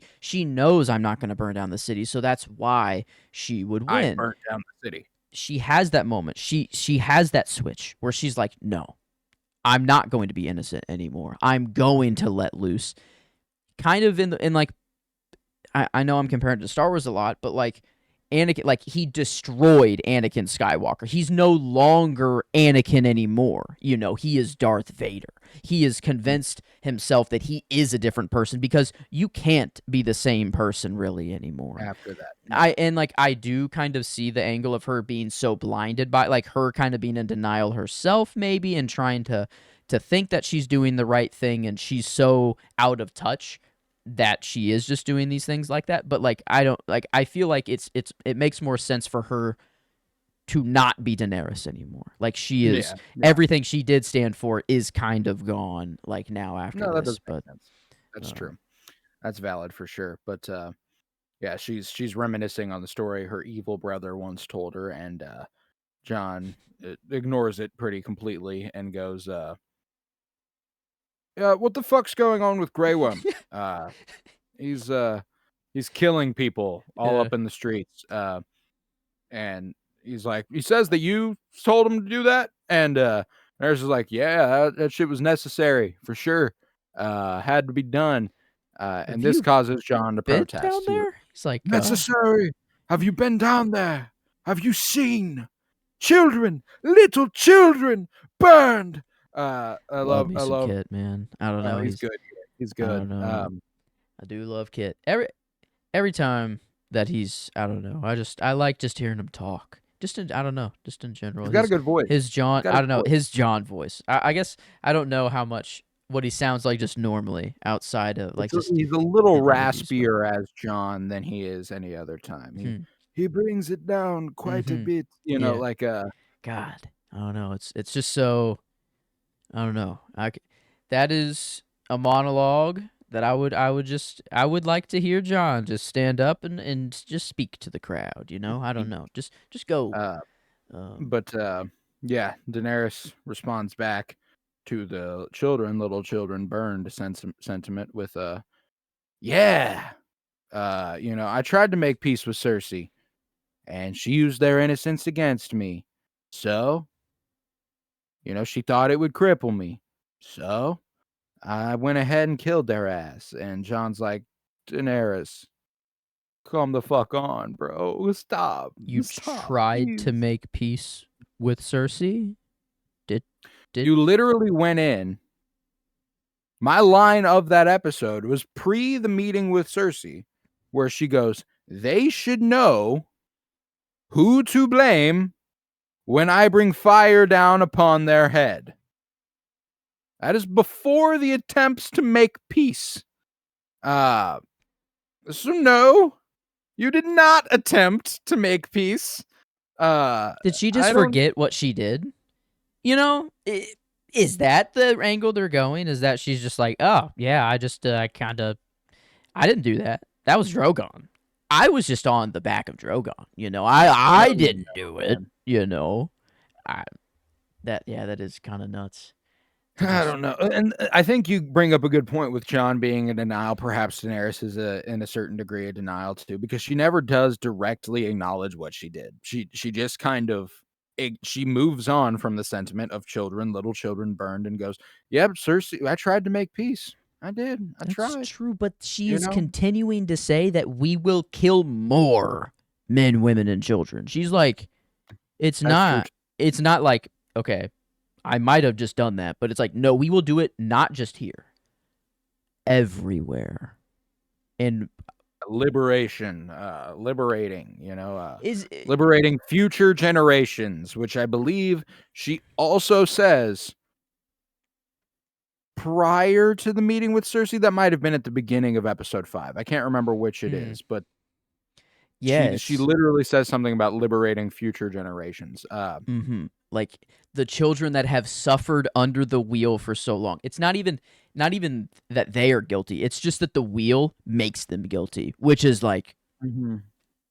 when did we get there? Yeah, when Like did that happen? Yeah, so that's it's rough. It's rough, but Jon urges Daenerys to forgive Tyrion. Forgive him, and the people of King's Landing, who she's ordered to be executed, and pleaded her to make them see they made a mistake. Make them see they made a mistake. Like, they didn't even make a mistake. At this point, he's just appealing to her, like, try please. to let them see that they made a mistake. Like try to talk to them or something. He's trying to communicate with her on her level at this point, and make them understand she isn't the person she's becoming. And however, Daenerys says she can't. It's resolved. Things are fine. Stating, we can't give in to small mercies, she says. And Jon urges her that they need a world of mercy. The world we need is a world of mercy. And, Daenerys tries to convince Jon that her way is the way to a better world. It's so hard to imagine something that's never been. It's like John, I know you just don't dream like I do. I know you just don't see. You don't have the vision I do. I'm sorry. I'm sorry it's hard. I'm sorry it's difficult, but you just don't know what's you good. just can't see it the way that I can, you know, like, I see it. I've gotta cleanse the place for it to get better, you know, like, you just don't have the vision I do. Um, and that's genocidal mania talking. Mhm. Um, Yeah, and, and, like, whenever the question is brought up of, like I don't know if it's John asks her of, like, "How do you know what's good?" Maybe that's what she yes, says, like, I know," that's literally and the next line. yeah, John's like, "I don't know what's good." He's like, "No, I don't." Like, it's like, "How would I?" And it's like, they are driving home, like, the person who never wanted it versus the person who only wants the throne, Mhm. you know, like, Yeah. this is how it goes, and Yeah, and sh for you know, like you said, you know, he's like, "How the fuck do you know?" You know, and she assures him that, you know, it's because she knows what is good. I know what is good. And gently tells him, "And so do you." And John goes, "I really don't. I don't. What about everyone else? All the other people who think they know what's good. What about them?" And Daenerys simply replies, "They don't get to choose." And that's when John's like, "Yeah, that's it. That's the one." Daenerys embraces John, and sincere, she tells him to join her. She wants him to help her break the wheel, convince him of her new vision. You know, like you, the boy who grew up a bastard, and me once a little girl who couldn't count to 20. And he declares, heartbroken, "You are my queen, now and always." And they kiss. And as they do so, anguished, John drives his dagger through her heart, and stunned, Daenerys collapses as John catches her, and she dies in John's arms as he weeps over her body. Hmm. How do you Uh, feel that she says nothing? You know, I don't know what she would say. Like she is no, I'm dying. like, You I know, think that she said all she it's needed to. stunned. She's I've stunned. She's never. like, "Holy fuck!" You know, I don't know. Like I was trying to say like, what would like a last final line to John? You know, sort of. If they were to throw something in there, would it be better for her to say something, or is this kind of the I better don't think route? so. I think this is the best way. I literally have no idea what she would say. I think that she said all she needed to. I don't think that him stabbing her would all of a sudden make her see the light That's not what I'm or saying. Yeah, anything. no, I don't No, think yeah, and then that's that, like I'm but saying that like I don't know what she would have doubled. I don't think she would need to double down on anything. She said kind of everything she needed to say. So if she was going to say something, it would kind of be like a, "Oh wait, you were right," sort of thing, maybe. You know, yeah, like, there and isn't that'd really be anything wrong, she can like, they say. can't do Yeah. that. So, I think that, like, they make the right choice. She shouldn't say anything in that last moment, and, I think that the silent, you know, shock of her and John's devastation just really pair well together. I think that Emilia Clarke and Kit Yeah. Harington get to act their asses off together one last time because they Dude. haven't had super long time together. Whew. Uh, Yeah, I don't I'm weighing like I have 3 scenes to kind of to that I'm going back and forth from John and Tyrion in the cell. And like all of these scenes, they have their very good parts. Very good. But then they also have one thing that just kind of is like ugh, because like the John and Tyrion, it's like I loved her and like I never was successful. And it's like I don't really know. Like that's kind of weird. John killing Danny, it has to happen in all these things, but I don't know. We've been talking about how this moment is cluster fucked in the first place, and everything it didn't is, get there. and I think But that, like, it's our benefit of knowing the characters and knowing what's happened that really that adds weight to this scene in any degree. It's a predetermined bias on our part that paints it in a good light, you yeah, know? That, like, this is the right thing to do. I don't think she says enough in this interaction to make it the right thing to do. I think, and I think that that's why it weighs heavily on John later. Like he's like, I killed her because she killed thousands of people, not really because I knew what she'd do next. You know, yeah. I really wish she and would have like told him what she told her army or something. Like just made it that clear. Like, Mhm. I understand you don't speak Valyrian or Dothraki, John, but like, come, I don't know. Like, I guess, did I read that right? Like, when she says men, women, and children, does she mean like Yeah. just to free them, from Well, their tyrants, freeing them or is she's talking about freeing future generations. destroying She and intends on building again? Yeah, Like, that yes. is okay. She intends on doing what they did here everywhere. That is what because to her, what they just did was liberating King's Landing.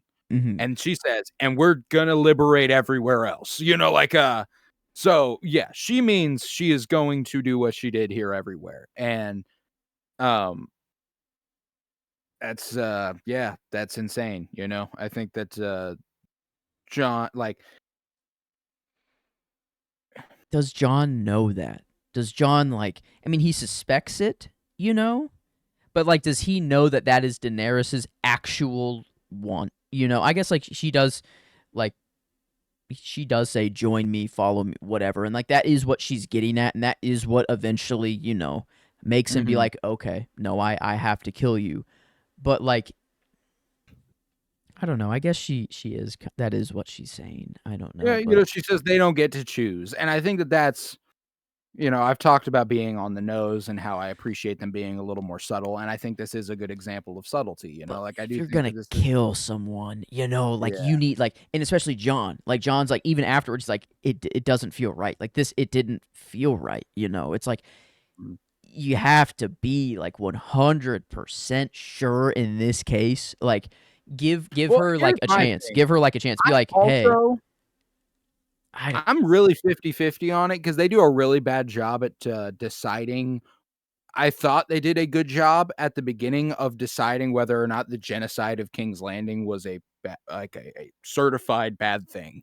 Like at the beginning, they make it out to be like, wow, this was a heinous act. This was terrible. Um, I almost don't think John should have as many problems with it as he does.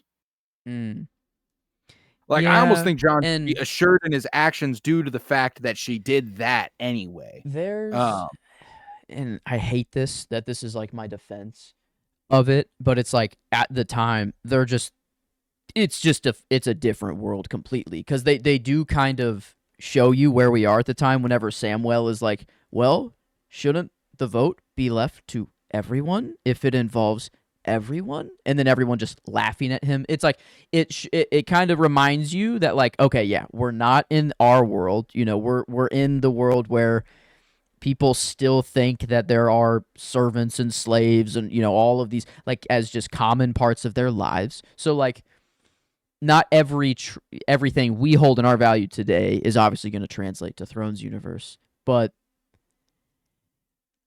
killing that's 10,000 people seems pretty universal. that's the point of the show though. It is like we are writing a show to have it be fantasy and to escape whatever, but the themes are to mimic the real world and like to Mhm. give you a good I don't know, like thematic story that is fantasy but can relate to the real world. And there's no like, yeah, like I don't like, usually I'm coming out of a show where like if there's a revolution involved, I am like, fuck yes. Like I don't know, I have that revolutionary spirit in me and I'm like I want to be a part of a revolution now. I don't, because that just involves a lot of really bad thing and like I don't know, but like I want to. But like after the show, I'm not, I do not have like This isn't a this. revolution, though. Yeah, This I isn't guess a it's revolution. over. It's a war that has Revolutions don't ended. hold Yeah. superior firepower. That's not the case. Mm, Like that's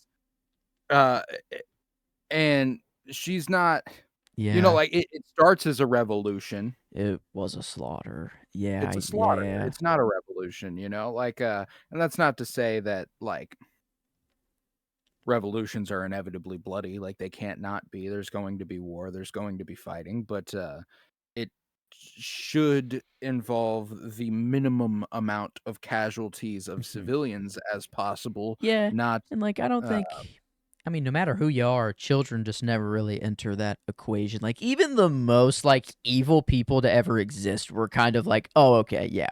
Like that's off limits. I mean, there are some people that did go there for sure, but like usually in history. I mean, it's just kind of understood, even Oh women yeah. and children. It's just like, yeah, it's just you Yeah, don't really touch you the kill innocent people. 1,000 children in the span of 100 days. It's typically understood as evil, Hmm. typically oh, those are the bad guys. Yeah, whenever like Um, Tyrion's like add up all the bodies of these all people, like it's bad whenever the only person that can stack up against Dany is the Night King. Um and like the Night King has yeah. more, way more. Like that's without a doubt, The Night but King also didn't kill all of them. he actually brought them back. He brought Um them back. well, he does some killing. He does some Oh, killing to bring certainly, some people back, that's certainly. for sure. Yes, But yes.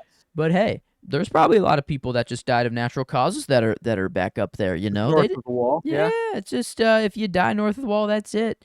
Yeah, and I don't know if that's strictly the case. It probably is sort of like White Walkers raided them and they've got who they could It's and bad so on whenever and so. I'm like, the Night King isn't looking so bad now. Yeah, Whenever like right. it's like I'm kind of Well, it chilling with goes the Night back King now. to Yeah. it goes back to what Tyrion said in episode 4 where it's like, they're gone, but we still have us to deal with. And kind of weighing evil incarnate versus humans driven to deep evil. And it's kind of It's like easier I to think just be like, there's "Oh, evil incarnate. We will fight that." Obviously, it's easy, but yeah, whenever it's human, you're like, "We're not evil. We don't have that. Like we can't be yeah, that evil." You don't want to think that a human could do that too. it's that And level, it's And I yeah. think it's just facing the reality that like yes, the Night King is evil incarnate, but a human being driven to these things is even worse. Mm, Like it's at least that's how I look at it. Like you are a human with humanity within you who has loved and has lost, and you are still yeah. choosing, you know. Um, Ah, and so it's just it's a tough thing to reconcile, and I think that they do a pretty good job. This is like I had more problems watching this scene last night than I did talking through it. Um, because I was with you. Like I think that and I'm still kind of on the fence here. Like, is there enough done? Like, do they do enough to justify John killing Daenerys? And I think that that's um, mm. it's still kind of up in the air. But I think that ultimately, if you boil it down to we know she's going to keep doing this. Does John know? That's where the problem If they're so on comes. the nose with Jon and Tyrion, why can't Why they not be? be on? I mean, I feel like this is the point where you need to be kind of on the nose. Well, and then like, Um, going back to the Tyrion thing. Why didn't he say she's going to keep doing this everywhere? Like explicitly, like this is not the only place she is going to do this. She said she'd do this in Winterfell and in Dorne and in Lannisport and in Karth and in That's the every easiest single thing place ever. Yeah, around it's like, the hey, world. I don't understand Valerian, whatever, but I heard Winterfell. I heard Dorne. You obviously heard it too. Like it's yeah, like they could have easily been like, you heard your home pop up in there. Like, yeah, that is man. It's just like, He does say she'll go on liberating until mm, the people of the world are free and she'll rule them all. Like he does say that. Uh, it's just fascinating that they like tonally, it's their fault that there feels like there is open-endedness. It shouldn't feel so open-ended, I don't think. I think it should feel like and I understand John's internal struggle is going to be tough. Like that is not something easy to do by any stretch. But I don't think it should be was it the right thing to do? I think it should be like I can't forgive myself. Like I don't think it should be mm, like it's just he saved who knows how many millions of people. yeah, this You is know? this is the move. Like I am one to fighting at the very like last resort. Violence, just no. Like unless in like very very last resort. But this is clear in my book. This is you need to Mhm. just get rid of that. That just doesn't. It just shouldn't allow to be on the earth for much longer. Yeah, this is it is good, and that's. I keep coming back to it. I sound like a broken record, but it's like the things that happen aren't bad. It is just how we get there that sucks. Yeah, Like exactly. it's Like the general again, I am of the mind that season 8 can be the same events. It can be all the same stuff that happens. They just need to let it breathe a little bit. Like, and I think that 6 episodes, it was impossible. It was an impossible task. Broken record there again. And I think that they do what they do in 6 episodes. And even within those 6 episodes, specifically these last 3, like last night, I after I finished the episode, I came out and talked to my dad, who's watched the show all the way through twice. Watched it in anticipation of season 8, watched season 8, and then has watched it one time since. And he was like, what happens in the last 3 episodes? He's just kind of blocked it out. He's just kind of like, the show ends when Arya kills the Night King. Like, he's like, fuck the ending. Like, that's kind of like, and I get it, dude. I do. That's just, it's and I sat there and reminded him of all the stuff, and he's like, yeah, like I do remember all this. It's just that, like, the principle, it's just not done very well. It's too fast, like if it had been a 10 episode season, even I've said in the past that, the first 3 episodes need to be a season and the second 3 episodes need to be a season. And I've come to the mind where I think that you could literally do this in a 10 episode season just fine. Just a little more time to breathe, man. Just a little more time to breathe. And I think it could have paid off, but what do I know? But yeah, Drogon arrives here from behind a grieving Jon, Daenerys' dead body, while snow falls. And when the dragon approaches, Jon carefully lays Daenerys down, and Drogon tries to wake his mother up to no avail. Very sad little moment. Oh yeah, the enter my character for the episode. I think did you officially go with Drogon? I did. He didn't get one a single time throughout the show, so I'm like, if he's gonna get one, it's definitely here. He hasn't done anything himself, really, ever. And I'm like, I'm struggling to think of like who else it could be. I'm like, Jon is kind of the clear choice, or like any of the Stark children really are kind of like a go-to. But I was like, you know what? This moment of Drogon going through the stages of grief. He's in denial at first, and then he gets pissed. He's like, all right, Jon, you're gonna get it, man. Like, I'm gonna kill you. And he's like, oh, fuck, I can't. You're too good. I understand. She was fucked. She made me do that. I forgot what I did. And then he's like, you know what? Fuck this shit. This chair sucks. He's like, I don't know. I love to think, like, Drogon's internal monologue is like he's kind of a kid still. Like, he's grown up. He's big. But, like, I think for some reason, I have like this child internal monologue of him just being like, mommy was just obsessed with this chair and it got her killed, and now I just want to get rid of it. I don't know. And then I was cheering with Drogon here whenever he was like, just to melt this fucking chair down, dude. Get rid of it. And a random thought that occurred to me was like, burn down the chair.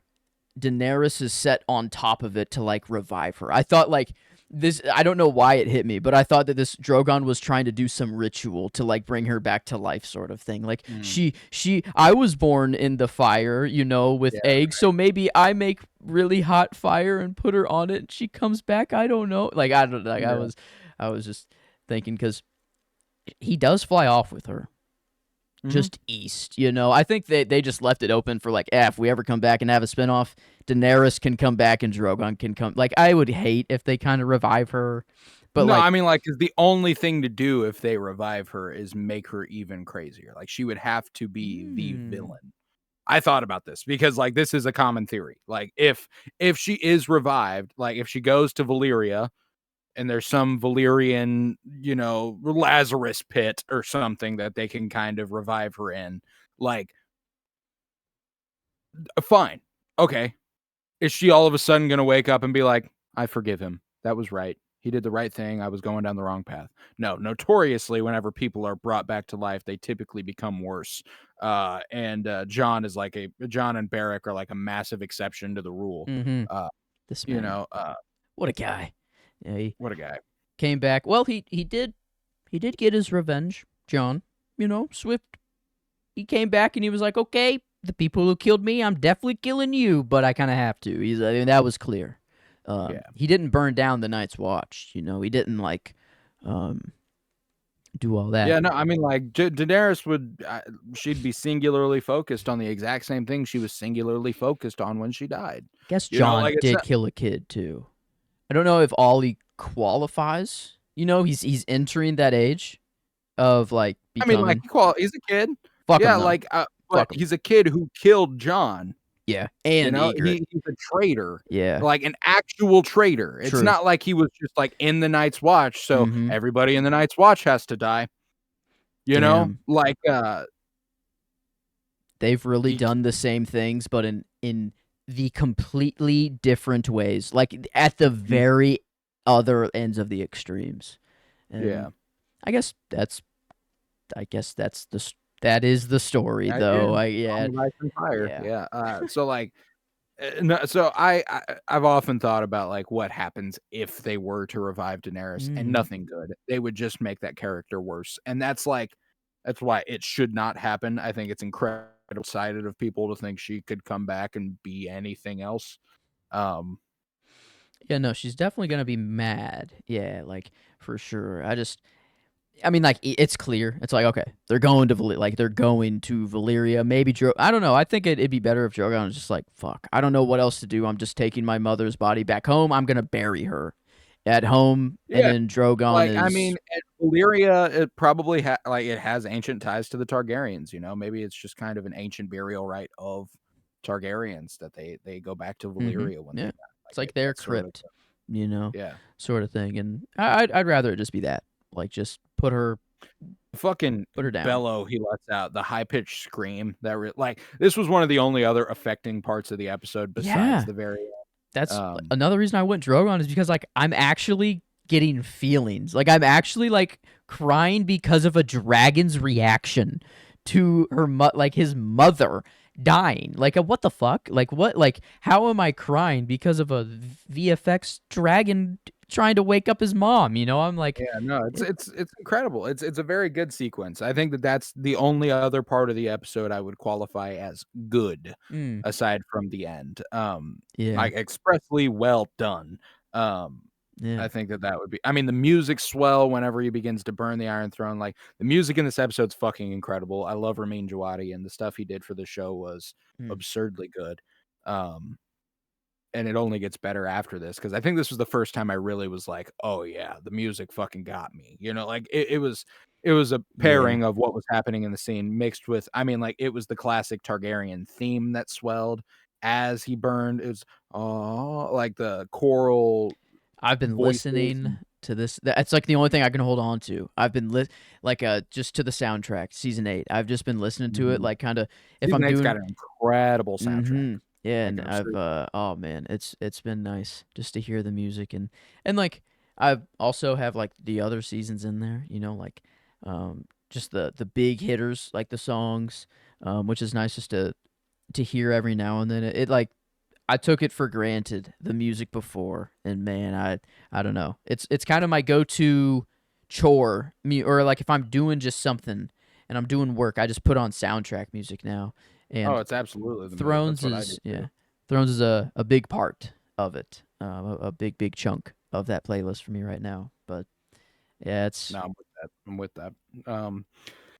But yeah, that concludes all the early strife, and we move on to the rest of the stuff, where we will go to the Great Council.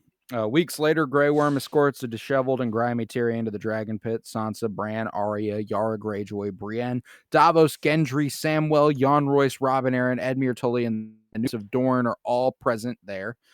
And Jon is also imprisoned for regicide, but he's not brought forth along with Tyrion. And when Sansa asks Grey Worm where Jon is, as Jon was supposed to be brought along with Tyrion, the Unsullied commander replies that he decides what to do with the prisoners and that King's Landing is their city now. And not appeased by this, Sansa warns him that there are thousands of Northmen outside the city gate that, as a result of harming Jon, it wouldn't be in Grey Worm's best interests. I went with Sansa for my character just because I didn't really know who mm, to go with. I thought Jon was like it's obvious he has the most to go through, but I have the most because of mm, that, he has the most like I'm not sure of this thing. I see that. Yeah. Sansa's pretty and just Hey. forward. She's like, you don't touch my brother. I'm going home and being queen. You know, like that's and like I like that. That's a great sentiment. It's a great Sansa. So I liked that. I went with the easy choice here, you know, instead of Hey, going with something that I think the more easy difficult. choice is John. Like I think Mhm. that's kind of the easy choice. But I think you're right in saying that like as far as like fuck yeah, like that's like I just That's I who feel the like character I love hmm is, you yeah, know. like Arya also has that moment of like, hey, you talk about killing Mhm. my brother one more time, I'm I'll cutting slit your your fucking throat. throat. Like in like they're like, Yeah. oh, you know what? You did kill the Night King.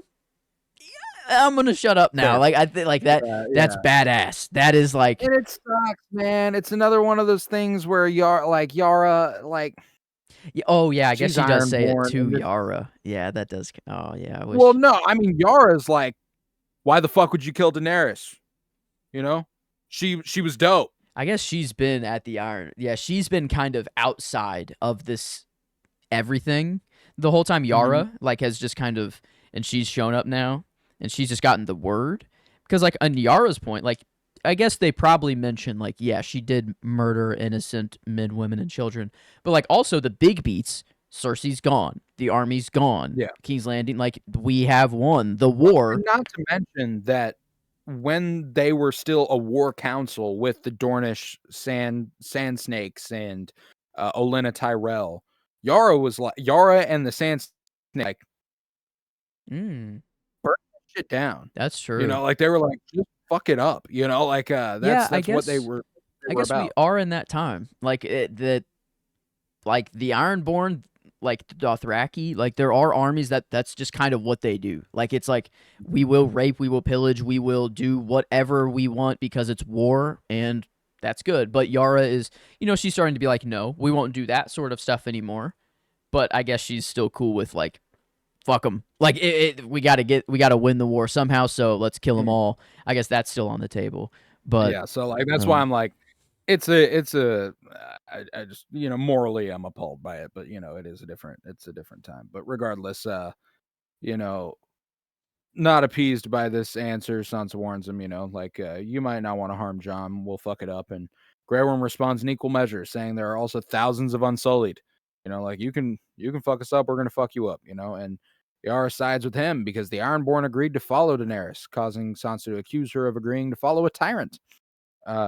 And in response, the latter disdainfully states that Daenerys freed Westeros from a tyrant, that Cersei is gone because of her, and Jon put a knife through her heart for it. No, don't think that's why. And Yara demanded Sansa that she allow the Unsullied to execute Jon, but Arya coldly warns her not to say another word about killing her brother, lest she slit her throat.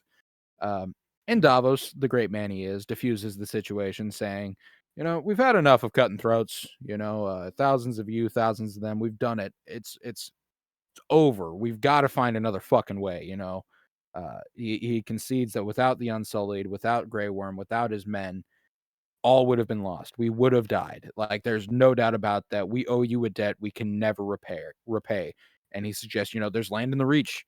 I love that Davos is just like, it's like, we'll give hey, you Highgarden. yeah, like Like that's basically what he's saying. He's like, we'll give you Highgarden, man. Like, I don't know if you know the importance of that, but like, and I love that Davos is making that decision. He's like, mm-hmm. you want the Reach? Take it, and I think that that's fucking hilarious. Start your own house with your Unsullied as your bannermen and just ride, dude. Do your thing. And Grey Worm's like, it ain't about that. Fuck that. We do not need payment. We need justice for Daenerys' assassination, and insists Jon cannot go free. And though Grey Worm tries to force Tyrion into silence, the latter nevertheless reminds him that it is not his choice to make. It Mm. rests with their new king or queen. Um, and when it's pointed out that there isn't one, Tyrion says that these are the most powerful lords and ladies gathered. Pick one. And Grey And Worm relents and tells the assembly, he's like, very well, go ahead. yeah, and that Um, kind of like pick one, pick a ruler. This is like the first time that this is like happened. I guess they had to like back when in House of the Dragon, whatever. Just two Targaryens though that they're choosing between. It's not like hey, we don't have any idea. It can be anyone. Like this is the first time, and it's kind of funny that Tyrion's like, hey, let's just pick one. Just pick a guy, you know? Like, does it Pick act like, somebody. yeah, like kind of crazy that we were like on that system before of like you had Well, to and now be they're faced with a born. point where, like, there is no obvious like, Cersei doesn't have any living children. Daenerys might have succeeded, but she doesn't have children. Jon could be, but he killed the last queen, so I guess we can't pick him. So, like, it's just, like, all this stuff, Mm-hmm. but, like and so it's just like, let's just pick somebody, and they start looking at each other, they look around, and Edmure Tully rises You from know his what? seat, called to duty. You know what? I've always dogged on this man every time because it's hilarious. You gotta, at least he took the shot. Dude, You I know? know. Like, Dude, who amongst us wouldn't, you know? I mean, everyone's sitting there. He was like, fuck it. I might as well take the shot. I know I'm not gonna get it, but fuck it. I'm It's not gonna. like he does it immediately either. Like, he evaluates the situation and He's he's like, like, "Why not? Why he's not like, try?" You know? I'm young. I'm a man. I'm in my prime. I I haven't stand done. before you, a veteran of 2 wars. I like to think that my experience has led to some skill in statecraft. Um, and Sansa goes, "Uncle, please sit down." And he looks around and everyone holds back laughter and is like, All you know, right. Like, oh man. It's like, so that's the other thing too, is that I'm okay with this choice. I think it's funny. I think it is what it is. Dedicating time, like, again, you mentioned that there are parts of this episode that do not feel finale. Like, they do not. This is part of that. Like, this does not feel finale toned at all. Feels like a reset. We're back to the beginning of an episode. It is what it is, and it's like, okay, mm-hmm. it is what it is. And then we get another joke to follow with Samwell recommending, what if the ruler of the people was decided by, well, the people? Hmm. Um, he's familiar with the voting system at the fucking wall, and suggests that the new Oh. ruler Mm-hmm. should be chosen by everyone through a vote, and not only lords, but all the people of the new kingdom. And they all giggle their asses off. Everyone's like, "You fucking idiot! Why would we do that? Should I let my horse vote? How about the dogs?" Damn. I was kind of on y'all side. Y'all were, Daenerys was obviously the clear enemy. I guess it's just the times. I don't know. It's what I have to say. Monarchy, man, it's fucking stupid. But yeah, I mean, at the time, like these people know how to read. Everyone else like doesn't. Like there's like But and is that a result of the lords and ladies dismissing them as people? yes, yes, and like but like the common person has no fucking clue what's even going on. Like Mhm. I think that's their like justification is like we're the only ones who actually know what's going on. And it's not like that's why they hold themselves higher up. It's like we're smarter. We're, like Oh yeah, that's yeah. and Oh, like it's certainly. I yeah. I have no I have no doubt that they believe themselves to be better. I I don't. guess yeah, duh. That's kind of they do laugh at the idea of Therefore, yeah, they are comparing people to it's more horses and dogs. So, horses and dogs. Yeah. mhm. It's just I guess hey, maybe it is a joke and it is kind of like fuck, is this really finale? But it does give you a good, gives you you an know, insight to where their heads are at for mhm. sure. Yeah. They have to choose a new ruler. There's not going to be a democratic system. That's not going to be the case. So when Tyrion is told that perhaps he wants the crown himself, he's like, "Fuck no, dude! God no, that would suck so bad. Half the people hate me for serving Daenerys, the other half hate me for betraying her. So no." Um, and Davos asks, "So who do you think?" And Tyrion responds in kind that there are very many things that people hold in importance, but above all else, the importance of story unites people and is more powerful than anything. Proposing an elective monarchy, he concludes, "Who has a better story than Bran the Broken? A boy pushed from the tower who couldn't walk, so he learned to fly. The crippled boy who crossed the wall and became the three-eyed raven. He's all our memory. Who better to lead us to the future?" Sansa's like, "He can't fuck." Um, He can't have kids. He's unable to do that. And Tyrion's like, even better. Fuck. Thank Like, fucking God. actually good. Yeah, it's I guess it's just best to be that, like it's nice that Bran just, can't. Maybe man, it really is all Cox in the end. Like I they're really like also, comes down to it. God damn it. and again, we're faced here with a situation where the exact same sentiment, completely different dialogue is the move. We are talking so much about mistakes and how we want to reconcile those mistakes, and how Tyrion standing up and being like, I've made mistakes, so many of them, everyone here has made mistakes, and while the people themselves cannot decide who their ruler should be, we can try to learn from the past and go forward with the future better.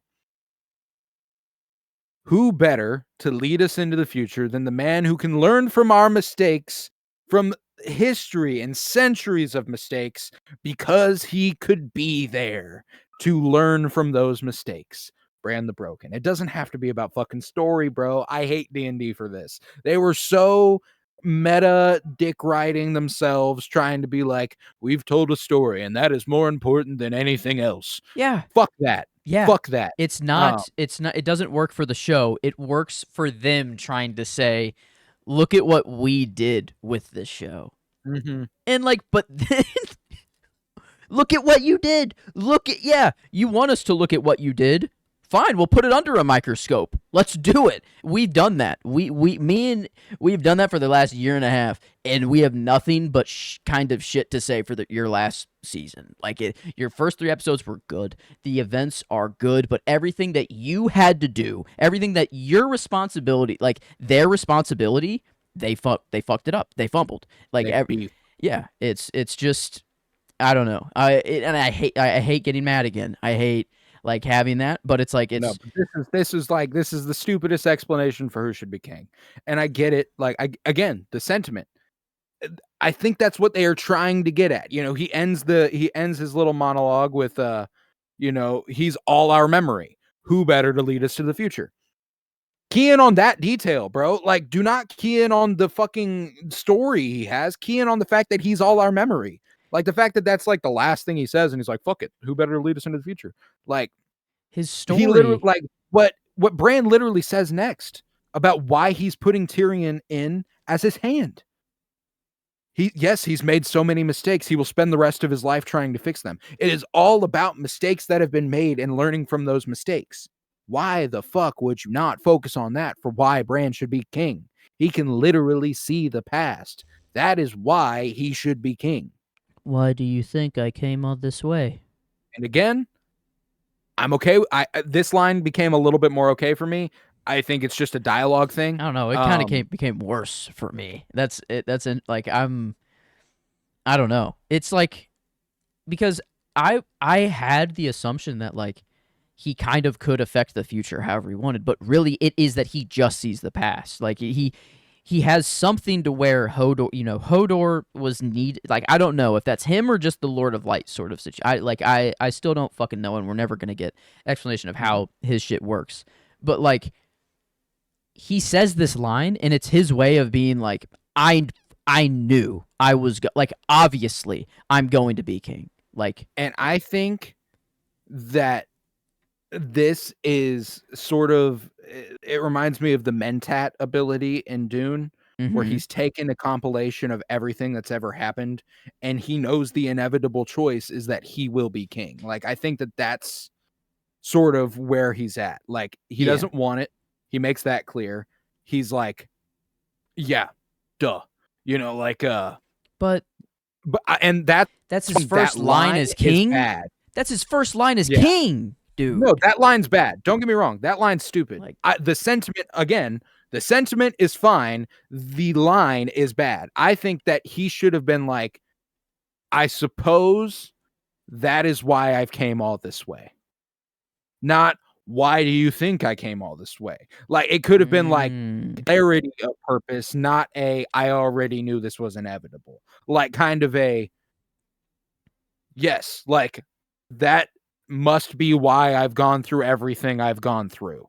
was to get to this point. Now, I don't know the exact verbiage to say that. It is Mm. not, "Why do you think I came all this way?" It's not like, "Yeah, I'm him," like, and that's not. Yeah, I don't know. It was in May. I see where you're coming from. Like him being like thank you. Like maybe he should have been like thank you for putting it into word. Like I could never explain it like this before. Like maybe he's like thank you Tyrion for. I don't know. Like and again, it is weird to think about exactly what he would say, but like you have put into words what I have been, what I have seen. Or I don't know, like something. No, I mean, like, But I don't think it should be so surefire. Like, him saying, "Why do you think I came all this way?" insists that he knew this was coming, that he knew this was inevitable, and that's not the case. They've made it clear that that's not the case. So I think it should have been like a just kind of like dawning on him, like a perhaps that is why I've came all mm, this way. yeah, I like Not that a more. Yeah, why do you think I came all this way? yeah, it sounds You can literally condescending. just change Yeah. you can literally just change a couple words there. Perhaps that is why I came all this way, not why do you think I came all this way. Mm, Uh, yeah. Wow. It is just yeah. The general ideas that they're going for are some like they're good, D&D but just just do not know how to fucking finish what they like, and it's not hard. Like, this was the one time. There's a lot of stuff that was difficult, and I will grant it. This scene was fucking easy. It was lobbed up for them. Everything that they could have done and should have done exists. There's nothing like this scene is not one of the examples where it's like, "Oh, this needs to be stretched out. We needed more explanation." No, you do not need more explanation. It's literally the entire story building to this point. yeah. Mhm. It's And they're just bad at writing. it it That's should feel like a finale. It shouldn't feel like you're still accomplishing things that need or like things that need to get done. Things should be finished by the finale. Like there's one big event that like John killing. I don't know. I feel like John killing Danny should not be in the last episode. Like that should maybe be like the penultimate or like the episode before, and then we actually see like a much greater fallout of what happens after that. Of a like, full episode of what happens next. hmm Yeah, and I could see that every for big sure. thing has And happened in the penultimate episode. Every time, and the golden seasons of the show, every penultimate episode is the one you remember. It's like Blackwater, fucking Battle of the Bastards, right? That's is yep, yeah. Trying to think of the other penultimates. Um, the Red Beyond Wedding, Beyond the Wall. Yeah, the Red Weddings, Dance of Dragons. Baelor. Like it's just I don't know. We've always had that time to breathe. It's been so important to the show, and that's why it's been good. They had the formula. Like Marvel follows their formula too strongly, but this is a case where like they found it. They have found the formula, they just needed to keep following it. Like it's like And again, I think that we're looking at a situation where if the season was 10 episodes, it would have been the case. mhm. Like, the first half of this episode would have been the penultimate episode. The second half of this episode would have been the finale. Yeah. Like, Wow. It is we're basically kind just of in a situation where every single episode it's cut in half. Like it's could have been 2 episodes, you and know? maybe it's just a lot of like the real world aspects of just needing to finish the show. All Oh, of it the people that absolutely are is. involved, all the money, I think that's the bigger way. Like It's obviously certainly the for the production. story, obviously it'd be much better if we got 3 more seasons. But how possible is it to sign on all of these people for 3 more seasons? It's a lot, it's like it I've never done the research into this. Were the last 2 seasons a combined 13 episodes because HBO mandated it or because Benioff and Weiss mm, wrote 13 episodes worth of shit? that I don't know. Yeah, I mean, I guess it has to be written in the first place and brought to HBO before they're like, yeah, here's millions of dollars. So, We're talking about the biggest series they've ever put on. Like, it's not like we're talking some small fucking shit. It's not like it's like, oh, well, we're not sure if it's going to be a success. No, this is going to be the most watched television show in the prestige television era. Hmm.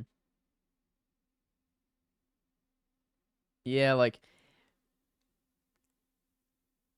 no one has a clear. I mean, there's an Google. I mean, I'm on Reddit, and everyone's just like, well, no Yeah. source material. It's up to D&D. It looks like a lot of opinions and not like, oh, this is actually Right, for sure right. what has And I'd be happened. willing But to bet it's a combination of production fatigue on Benioff and Weiss and the actors and HBO's budgetary limits, I'm sure. But I think HBO would have been happy to shell out enough money for 7 more episodes in terms of the last 2 do seasons. you think it's more lucrative, like to go to HBO and be like, hey, we have 3 seasons left that we can do of the biggest show of all time, or we can give you 2 shortened seasons of the biggest show that you've ever had and the biggest moneymaker you've ever witnessed? Yeah. I think it's pretty clear that at this point it's It production fatigue. has Like to the be people on the. It has to be like there's. It has to be D&D's complete incapability of comprehending how to write a story longer than what they did. Yeah, Fatigue after having done it for so long, deciding this is it. I think like it's just even It's more growing clear in the that we're not getting like we think we're getting one more book from George. The book's going a different direction, whatever. But like, Oh, I don't think so. That's what's sad is I don't think Winds of Winter is the last book. It wouldn't make sense for it to be. homie's gonna die and drop 4 more books, like, and be like, here you go. Like it's.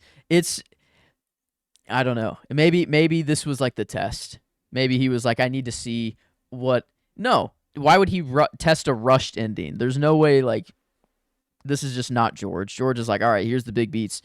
Fuck it, you guys. I don't know, because he was Shit, obviously he's been not. taking so long with the book. Maybe it is the fucking last one. I don't know, but I uh, think because he was not present a lot of like. There's probably a reason he was so off of the show near the end. Like, yeah, the source material is not there, so they're not having to rely on him at all. But he is the guy who created the entire universe and is giving them the big beats of how to end the show. So, like, you would think he would be very involved, or he would want to be very involved, but he wasn't. He gave them, here's what you need to do, fill in the rest. I don't think you do that with your baby, like your creation, if you're not like, oh, these guys are just actually fumbling it right now. Like I don't know. I feel like you would want to be more as involved as you can get. Like, but maybe it's fatigue on him as well. Maybe he's like, fuck, I like the books more. Like, fuck this TV bullshit. Like, he's like, I have my well, own. that'd be It's one my thing own if he thing. wasn't developing who knows how many other Game of Thrones spinoffs for television or That's the true. stage.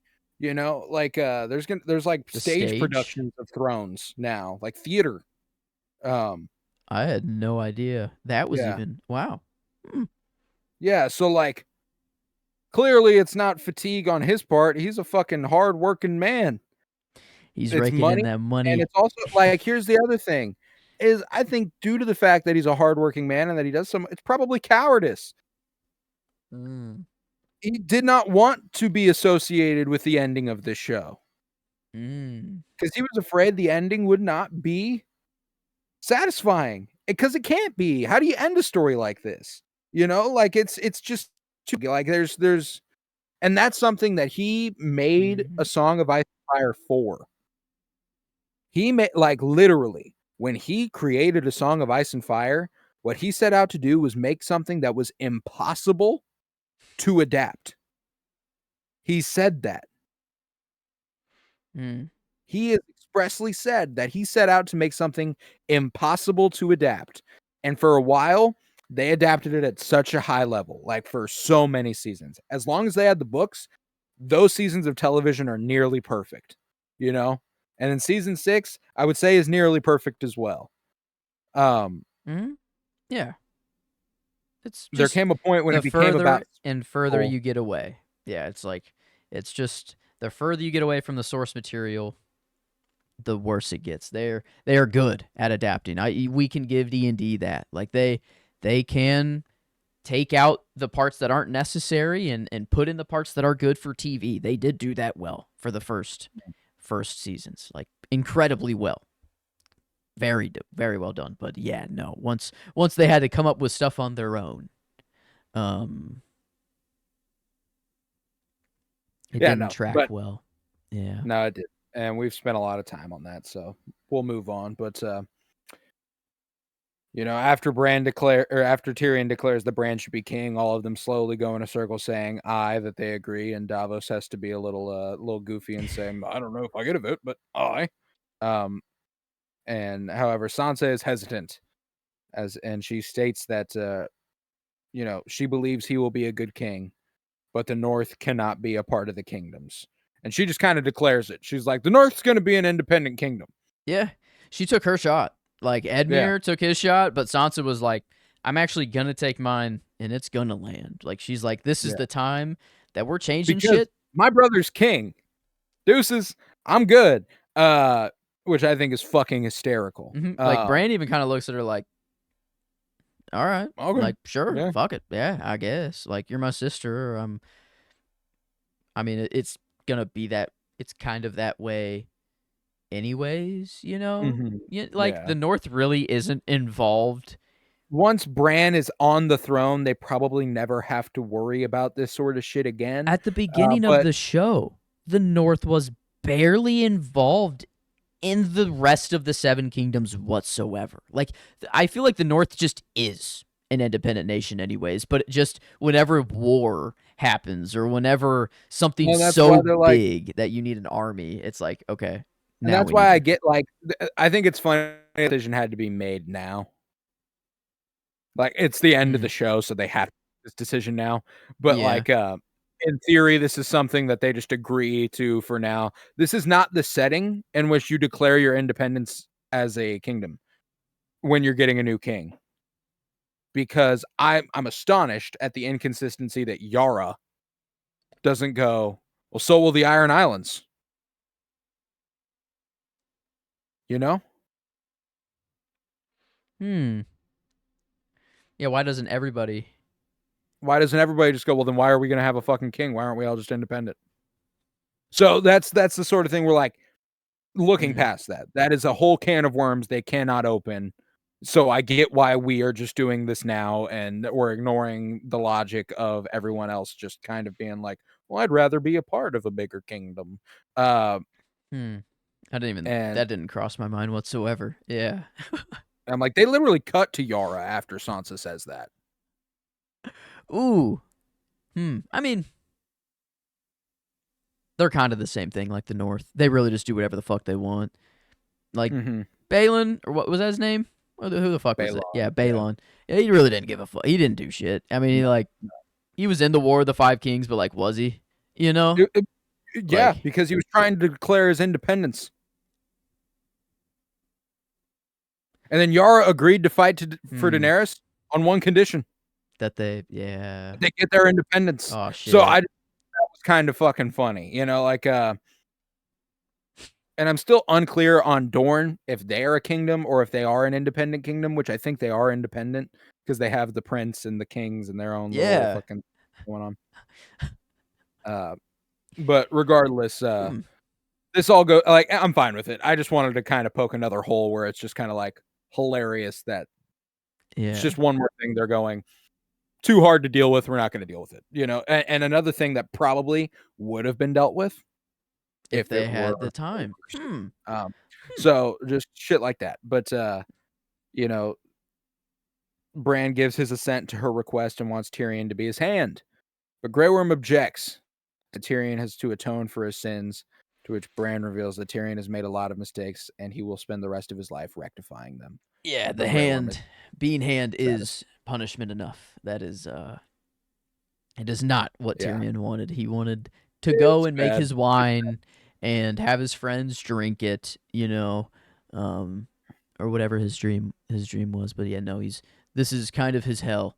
He's like, damn, I fucked up. Like, man, he's like, I have made those mistakes, but That is the whole point. And you're right. How the fuck did they not harp on that? How do they not be like, it is the mistakes we have made? And Bran, you are the mistake lexicon. Yeah, you know every mistake that we have ever made, and and you know how to avoid them again. and then the ones you don't know, the history you haven't checked in on, you can say we have a situation that we've never dealt with before and we don't have anything in history. He could be like, let's see in Essos if anyone's ever dealt with a similar situation like this before. And then he sees it. And then he's like, yeah, they made this mistake. Let's not do that. Like that. You're You like, make a point at the end of this to show that, like, history books do not cover everything. and they're written by the victor. Yeah, like they're written by the victors. And like that's. Rand can see all of it anyway. So, like, it's just mind blowing that they don't harp on that for why he should be king, and instead are like, he's got a great story, man. But Tyrion then pays a visit to a dejected Jon in prison and informs him that to placate everyone, a compromise has been reached that he is going to the Night's Watch. And I remember watching this for the first time, like, fuck, and he's just kind of like, hold the phone. There's still a Night's Watch. And Tyrion explains that there will always be a place for bastards and broken men. And he explains that while the purpose of the Night's Watch was served, it continues to serve as a quarantine for those people. And Sansa and Arya wanted Jon to be pardoned, while the Unsullied wanted his head. And the compromise that King Bran made makes neither party happy, but both have no choice but to accept it, which I suppose makes it a good compromise. And with Sansa and Arya understanding that Bran needs to make peace. And Jon shakily asks, was it right what I did? And Tyrion says, what we did.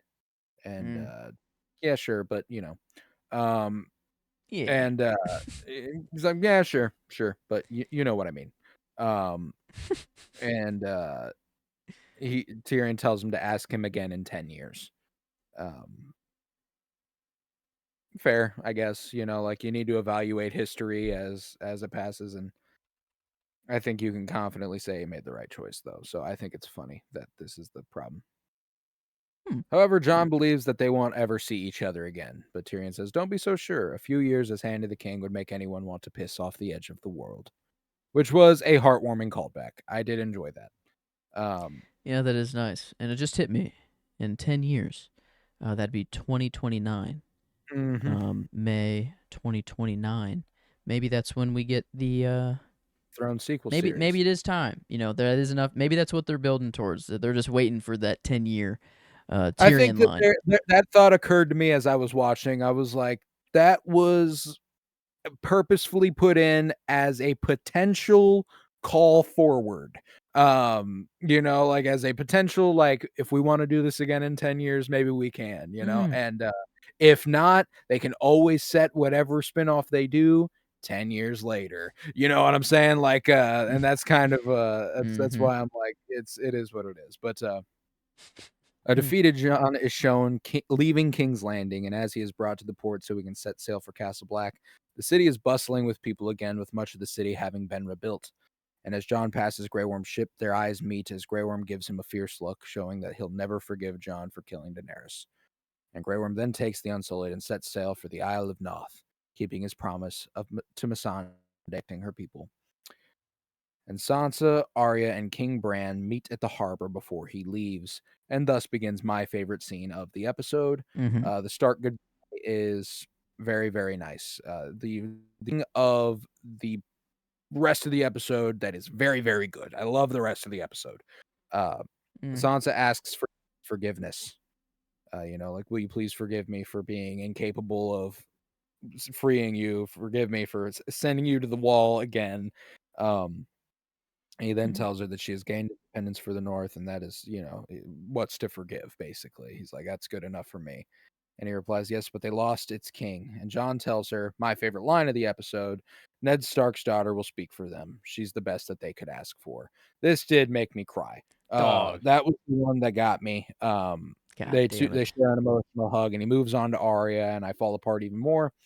That hug really got me too, because Sansa and Jon have been at odds, and it's just kind of it's over. Like, we good. So many But sighs, so many like sighs of relief here. I'm just like, ah, like so, like I'm like tearing up, and I'm just like, what a like, ah, man, what a after it all, the history the ah, show has, like, it's just so deep, and it makes me feel so deeply that, like, it's my favorite show of all time, even despite its brutal ending. He mm-hmm. turns to Arya, and Jon tells her that she can come and see him at Castle Black, but anytime she wants, you know? You think anybody's gonna tell you you can't there's no women allowed, you know? Like, come on up. She gives him a sad smile and tells him she's not coming back north. And Jon asks where Mm-mm. she's going, and Arya asks, "What's west of Westeros?"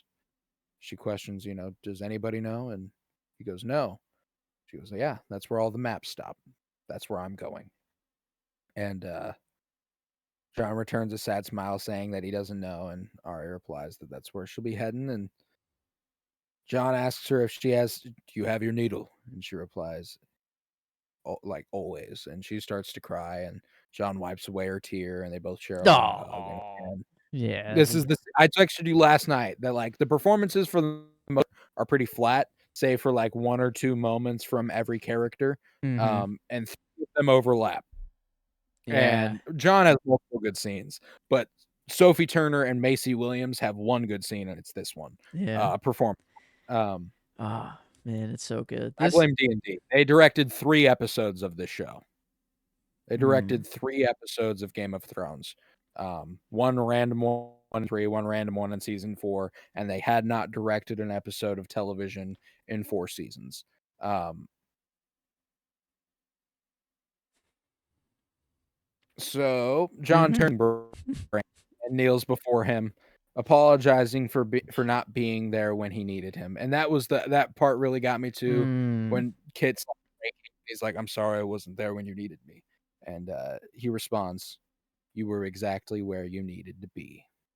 that's And that's the line from Bran. I don't know that I'm like, that was a good delivery from Bran. Like good it's like great. it. Yeah, like I don't know. That was good. He's still bought and And it's emotionless, but also like it makes sense. and it's also Like being like, yeah, like hey, "You're gonna be exactly where you need to be, Jon.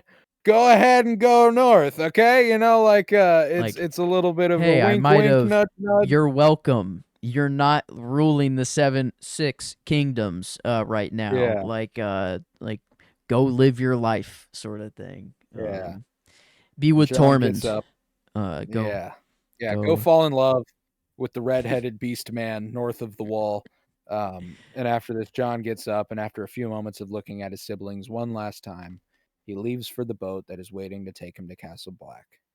And the Starks separate, likely to never meet again, um, which is super sad. Arya goes west of Westeros. She finds Essos. You know, whatever. Maybe she pops up in Valyria. She sees, or maybe she sees like Drogon flying around or something. She follows Drogon, and then she's like, "Oh, what the fuck? Like, yeah, I'm in Valyria. What the hell?" I don't know if that geography works out at all. Probably not, but who knows? Could maybe happen, and that's how the whole shit starts again. Is Arya finds Drogon, which maybe leads to Dany, and then has to report back. Oh fuck, I gotta Mhm. go tell Jon. She goes to the wall. He's not there. She's like, how the Yeah, fuck is Maybe Arya heads to Valyria to make it viable again and maybe wipe out the Stone Men. Um, hmm. Yeah, she as got the they ice people. She's uh, going for the clean element sweep. You know, yeah, exactly. she's She's got the like, ice "I'm gonna kill people. all the Stone Men so that Valyria might be habitable again, and we'll see what goes on there." Um, Damn, Arya's for but real just making the world more habitable. Um, yep, that's her whole bag. But elsewhere in the Red Keep, Brienne, who became the commander of Bran's oh, King's Guard, is going through the Book of Brothers and finishes the record for Jaime. Reluctantly, she adds, "He died protecting his queen," with oh, tears in her eyes. damn. She's too good, man. She's too good. He didn't deserve all that. But Mm-mm. Tyrion at the small council chambers is met by Davos and Bronn, the latter now Lord of Highgarden. They did give Bronn the Yeah. lordship of Highgarden. Is the debt Um, paid, huh, Braun? He's like, yeah. all right. How about Oh Yep. yes, and then some. But Sam also arrives now appearing to be the Grand Maester and presents a book called A Song of Ice and Fire, written by Archmaester Ebros about the wars after Robert's rebellion. I helped him come up with the title. I get the joke. It's the running joke that he's not going to be mentioned. Whatever. Blackwater. It's like, he didn't get mentioned. How the fuck? How the fuck is he not mentioned? Ever. What? What? Even the if the death of Tywin Lannister is in there, he has to be mentioned. The hand of the queen. I don't know. I think it's just a further emphasis on how separated from the actual world the fucking Citadel is. Like, they don't know what the fuck's going on. Oh, but You know, the hand. It's the hand. It's the hand of the queen that next to the throne. never legitimate. Well, at one point she Never. had it.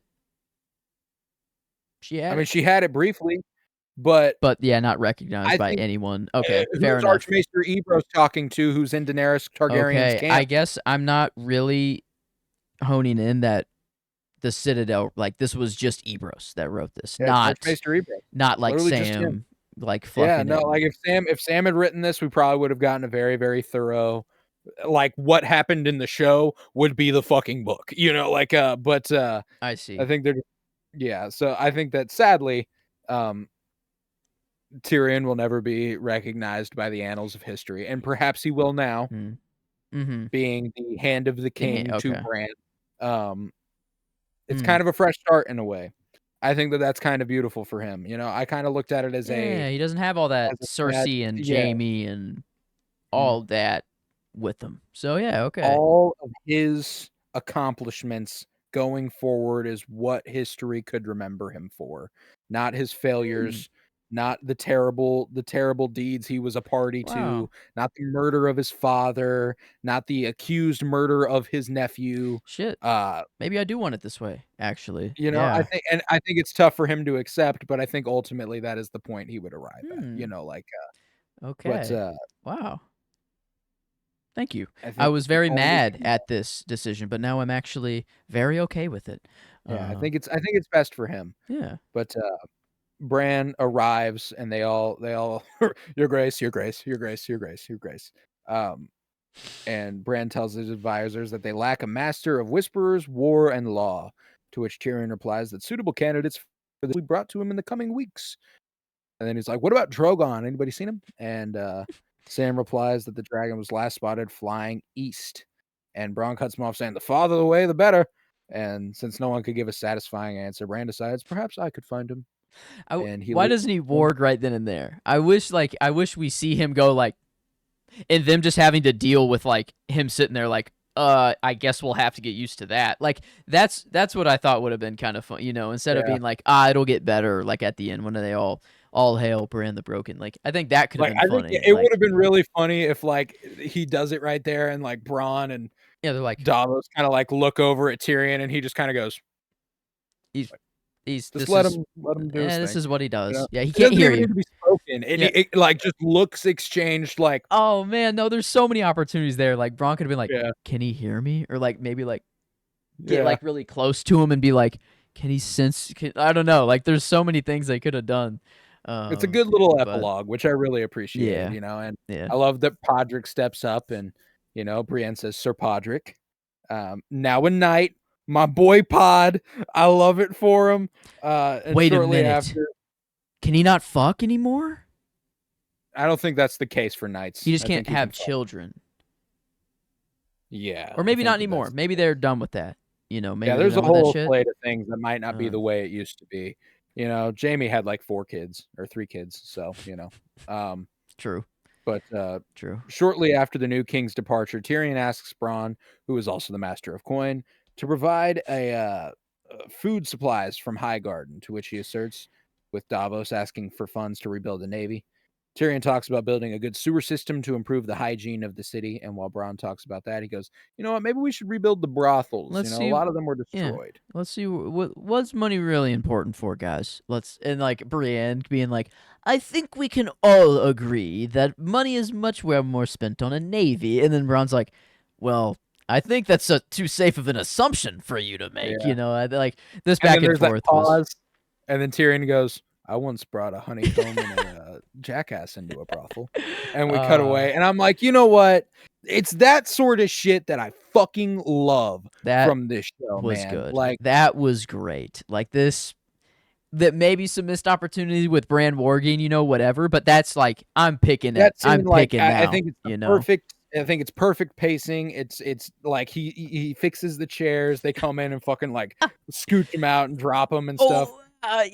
He's like he wants to say something, but he's like, fuck it, whatever. I love it, man. Yeah. This is exactly what the realm needs. But wearing the black garb of the Night's Watch, Jon reaches Castle Black and sees Tormund on the castle walls, who gives Jon a sympathetic look. And Jon reunites with Ghost, finally giving him his last little pets and boops that he didn't give him when he was heading south. Because they're too expensive to do. I think that's probably why. Absolutely. But they don't want to show the scale. They don't want to show the interaction. It's just better to not do it. But meanwhile, Sansa returns to Winterfell, where she takes on the mantle of Queen in the North. The Queen in the North. Fucking, that made me cry. Of course, yeah. Arya, looking content, stands on the bow of her own ship, which flies. Transition shots too, kind of sick here as they're all walking through. The editing's pretty solid. I think it's a little cliche, it's a little bit. Like, it's a little not in the realm of what this show usually does, which is fine. I think it's cool, and the editing was smooth, which is all you can ask for and stuff like that. That's all I needed, and it was, so I'm cool with it. But back at the wall, Jon and Tormund lead the wildlings outside the gates of Castle Black as they walk beyond the wall, and Jon silently watches the gate close behind them, and then, looking at the wildling men, women, and children as they make their way north, has a brief look of peace as he rides among his people, knowing he will never return south of the wall. Dude. And as they walk by, a piece of grass can be seen emerging from the thawing snow as the first signs of the first spring. Isn't it? In Westeros. It's crazy how I remember this ending. I remember green everywhere for some reason, like in the north, and like this like oasis sort of thing in the north for some reason. It's just one plant. I remember. I think you are projecting the scene where they turn the first White Walker onto the ending of this show. That is north of the wall, and that is when it was completely green. It felt like perhaps there was there's some overlap there. I don't know why. It felt like there was like. I don't know. Yeah, I don't know where it's coming from. But like also I remember Kit smiling so much. I thought he like showed teeth. I thought he fucking grinned. Yes. Yeah. And it was just the slightest little thing. And I think it's just as far as Jon's storyline is concerned, that's why like it is the perfect ending for him. Like I'm so happy that he's just going north. Fuck everything that's back there. They told him, hey, you got to go to the Night's Watch. You got to stay like North Castle Black. He's like, fuck that. No, I'm going north. Maybe the Night's Watch, that's what they do now, and he's a ranger. But yeah, that's what he's doing. That's what he's doing now. That's all they're going to be doing. They got to get warm somehow. Tormund said it earlier. Yeah, it's just the way of things. The orange hair reminds him too. Oh. Jon died. It's okay. He can resurrect. No problem. The only man we know to never mind. No, yeah. But Jon and Tormund. Yeah. Jon and Tormund. The red hair reminds him too much of someone else. Yeah, I love it, man. Like that's one of the things that like when it comes to the Stark kids, I don't think they could have ended this any better. I think that's just the route getting there's rough, but the last 10 minutes, that Stark theme medley swelling the entire time. Bro, I was a fucking mess. It left me with post-show depression. I kind of wanted to watch the first episode again just to get a feel for the shit again and like, all that. But then I controlled myself and I find myself thinking it'll be some time before I revisit the show after this expansive rewatch. It was necessary to have some comfortness after the show. I was left in a place of like, what do I do? I was like, Yeah. I don't know what to do. And then you were like, well, I watched Empire Strikes Back, and I'm like, that's actually a really good idea. I would love some comfort Star Wars right now, but it's 1 something in the morning. I can't really log in for a whole movie. I'm like, fuck, what do I do? And I'm like, ooh, animation. Thank you for hitting me up with the perfect tech episode. It was so nice. I fell asleep so well. So Yeah. yeah, no, You it was need that. prime. I mean, like, But I didn't start Empire Strikes Back for like an hour and a half or 2 hours after I oh watched it. no, yeah, I was Like, not I I was I was listless. I was looking for stuff. I did stuff on my phone for a while, and then I was like, you know what? I'll just watch Empire. okay, Um, yeah, just I saw something online that was like, what's the most masculine, non-toxic thing any man has ever done in a movie? Like, what's the most masculine, non-toxic thing they've ever said, I think. And the only thing that occurred to me was Leia's "I love you" and Han's "I know." mm, Um, and and I you have a needed good that. explanation on Twitter. Yeah. So I saw that and I was like, I'm gonna watch Empire Strikes Back. Wow. So that's kind of how I got out of my funk. But it's bittersweet, man. We've been with the show for so long, and we've been doing such a great job at covering it, and it sucks, man. Like, I love this show, and I think that I think we did a really good job here, and it's a little sad, man. Like, I am gonna miss covering it. It's just been such Yeah. a long time coming, dude. Like, it's rough. I love it. I love it. I don't anticipate we'll be doing another rewatch of a full series anytime particularly soon. Especially an hour-long epic every Mhm. week the way Game of Thrones is. Yeah. But man, I'm so glad we did it, and I can't believe we did it. This is it. It's over. Any Can't wait. last Arya kill list edition? That's the only thing, the only square that's left open. Um, Uh the the, the emptiness of the maps west of what, yeah, yeah, but yeah, it's not really clean. the Just the unknown. that shit. She killed that shit. Yeah, that sort of vibe. Thank you. But There we yeah, go. man, that concludes the episode. And before we get to the rating of both this episode, this season, and this series, I'm gonna go ahead and do the plugs. If you would head to patreon.com/pennybloom.pod, where you'll find over 50 hours of exclusive content, all sorts of book reviews, comic book reviews, movie reviews, and the like. For $3 a month, you can support the podcast financially, which is huge because it costs me money and I don't make any off of it unless it's over there. Head to Twitter, follow at PennyBloomPod, follow on Instagram at PennyBloomPodcast.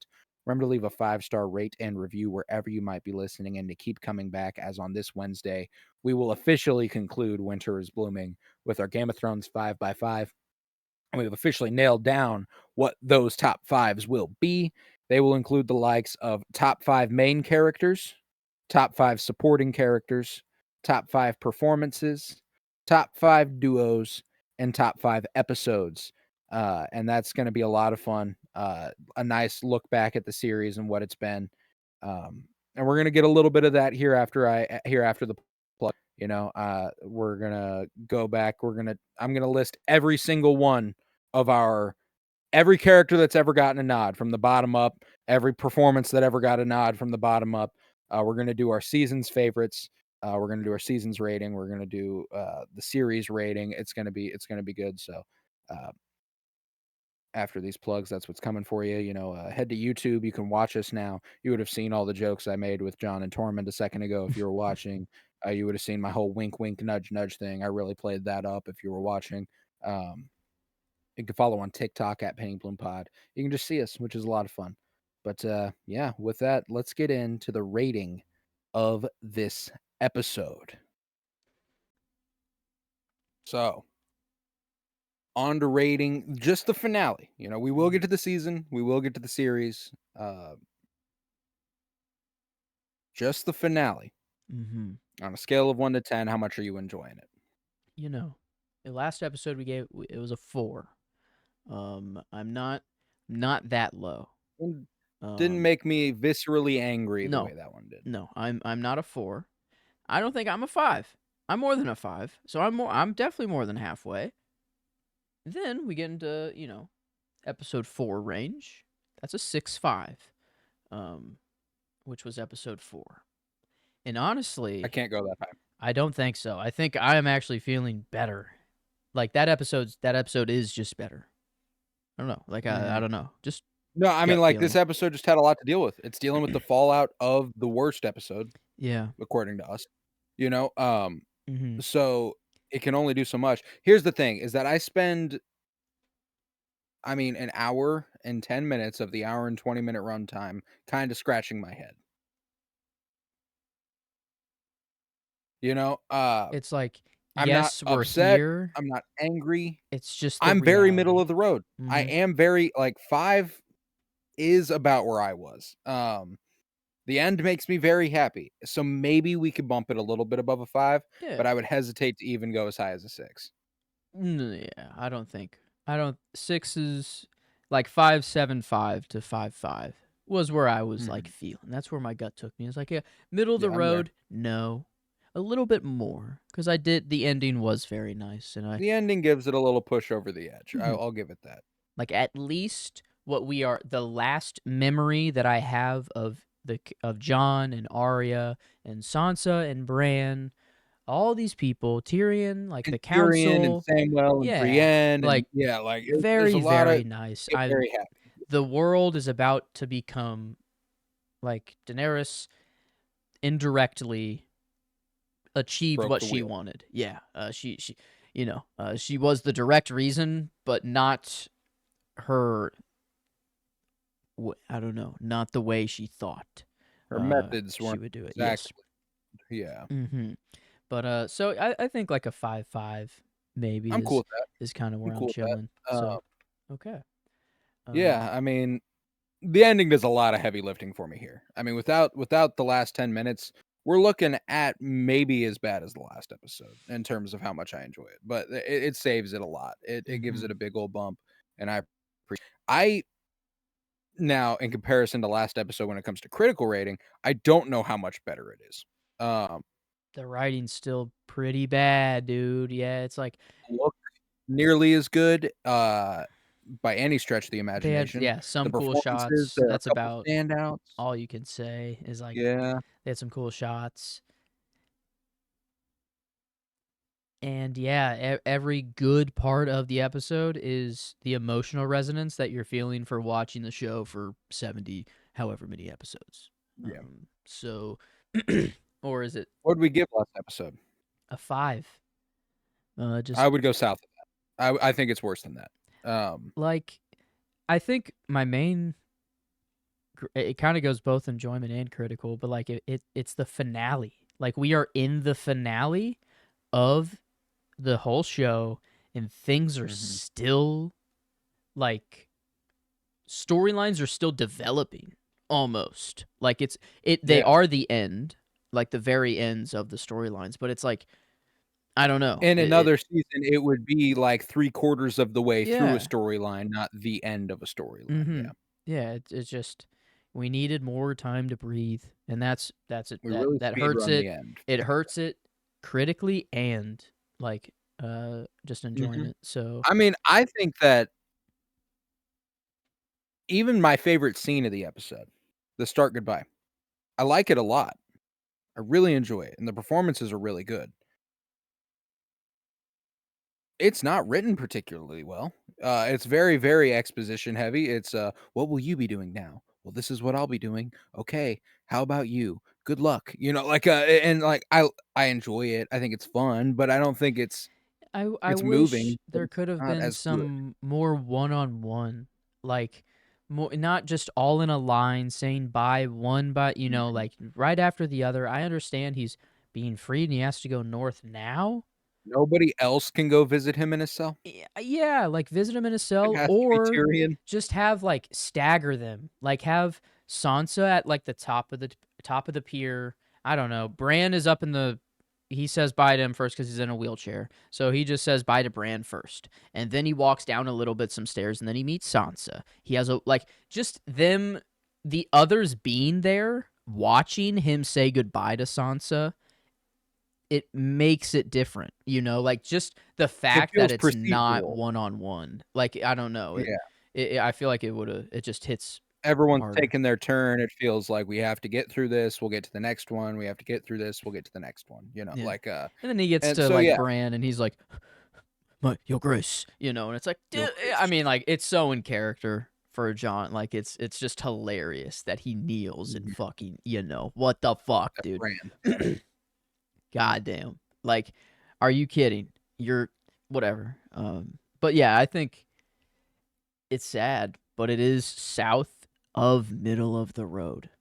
And for an No, it's a bad like, episode. yeah, it's not Have good. we ever declared an episode bad? Like, south of 5? Was 5 our worst? I believe it was. Yes. Yeah. And I mean, we could even it was like at least it was made well last episode. Like that, like at least you could Oh, look it at doesn't it even and look good this week. It yeah, looks but fine. It looks alright. Didn't look particularly good, mm-mm. I would go 4. Damn. I mean, yeah, what is good like about There's this? performances that are solid. Kit has a couple good moments. It's Peter like Dinklage has a couple good moments. 10% of the episode. Like that's good. That's like that I can actually like point to. John and Yeah. Tyrion and even Danny or John killing Danny, it's like good for some of it, but then some of it's not good. Like there's parts of the good that aren't. So it's Aren't good, yeah. yeah, I think I don't know, maybe a 4 There is are a lot of fair. parts of the like, even the montage at the end, which I would say is probably my favorite part of the episode, is so out of character for Thrones that it doesn't even feel like I'm watching Game of Thrones anymore. You know what I'm saying? It feels like I'm watching a fan edit of Game of Thrones, and that's fine. It's cool. It's a cool send off, and I like the montage we're getting, but it's not as good as the show has been. Um, Yeah. so like I I struggle to put it north of 4. I do. I think it cuz it's below a 4 is where you start getting in the range of you will never watch it again. And it's like the only case scenario that I watch this episode is I'm watching the entire show. Like it's because I have to finish the show. But other than Yeah. that, there's no way that I'm just going to return to this episode. If I No. do, I will return to the last 10 minutes and that's it. I will Yeah, forget right. everything that happened before. And like Mhm. I don't know. It's just not good, dude. It's Yeah. not. It's not a good episode of television, and that really sucks because it's the send off of a generationally important television series, and It's to like fumble it as hard as D&D did, um, I think Michael it's a shame. Jordan is literally the perfect analogy of just someone Yeah. who in their prime was undisputed, the GOAT, no question about it. But then, he's getting a little old, getting past his prime, no source material. That's where we're entering. He goes to the Hornets Yeah. and he's just playing out his time. He's Yeah. playing out until His he Wizards retires. his Wizards Or era is yeah. season 8. Yeah. Yeah, or yeah, there He you go. owns the Hornets. Yeah, He that's played for the that's where I Wizards. was getting Yes. mixed That up was the there. But yes, crossover. But it's past the prime. We're getting there. We just have to get to the end. But you're still yeah. the GOAT. You had If only this show could have LeBron'd it, you know? I Could have know. started as some heat with the Cavs, headed over to Miami, really skyrocketed, head back to the Cavs, bring it on home, and go and have some fun in LA, you Dude. know? And he's still going. Somehow that dude is just still going. Yeah, I would much rather prefer that, but maybe that's what we're getting with House of the Dragon. It seems that it's going to be a pretty short. It's not going to be a long term. Maybe it is. I don't know. Yeah, I think they said it's Um, like 4 or 5 seasons is what oh they've got shit! planned, so Actually it could be confirmed for sure. I thought it was only like. not confirmed, it's how long they could go, I Oh, think. okay. Um, That's a. I didn't know. I didn't know if maybe they're just banking on how the success of the show goes. They're just seeing how it yeah, for rolls. sure. But I don't know. Maybe we're in for another long show. It's starting out very well. I like it a lot, man. Yeah, Season one but was great. So, but yeah, this one definitely ended. Not with well. with a fizzle for sure, Yeah, but, it's a what's that 4-5. bring the Yeah, that's the 4-5, lowest. a Yeah, 45% for the series finale, yeah. which is far and away the worst episode of the show according to us. Yeah, The Bells, the episode before, at a 4.67, a 47. So, the critical, we did enjoy it far less, but the point extra critically really saved It was The definitely the Bells perfect there. opposite in that it Mhm. was much better than the amount I liked it. Yeah, To be sure. man, Uh, and After that, then is it episode 4 out of 58? wow, I think it is that is the next one. Yeah. Yeah, nothing's gonna I think that's the first time we ever had a 5 at all. Mhm. And even a 6. I mean, like a 6 overall? No, like not even like there's some 7s in there. Yeah, no, I'm not seeing a single 6 until season 8. Wow, until season 8 Yeah. episode 1. That's the first 6 Yeah, that we so have. 4 of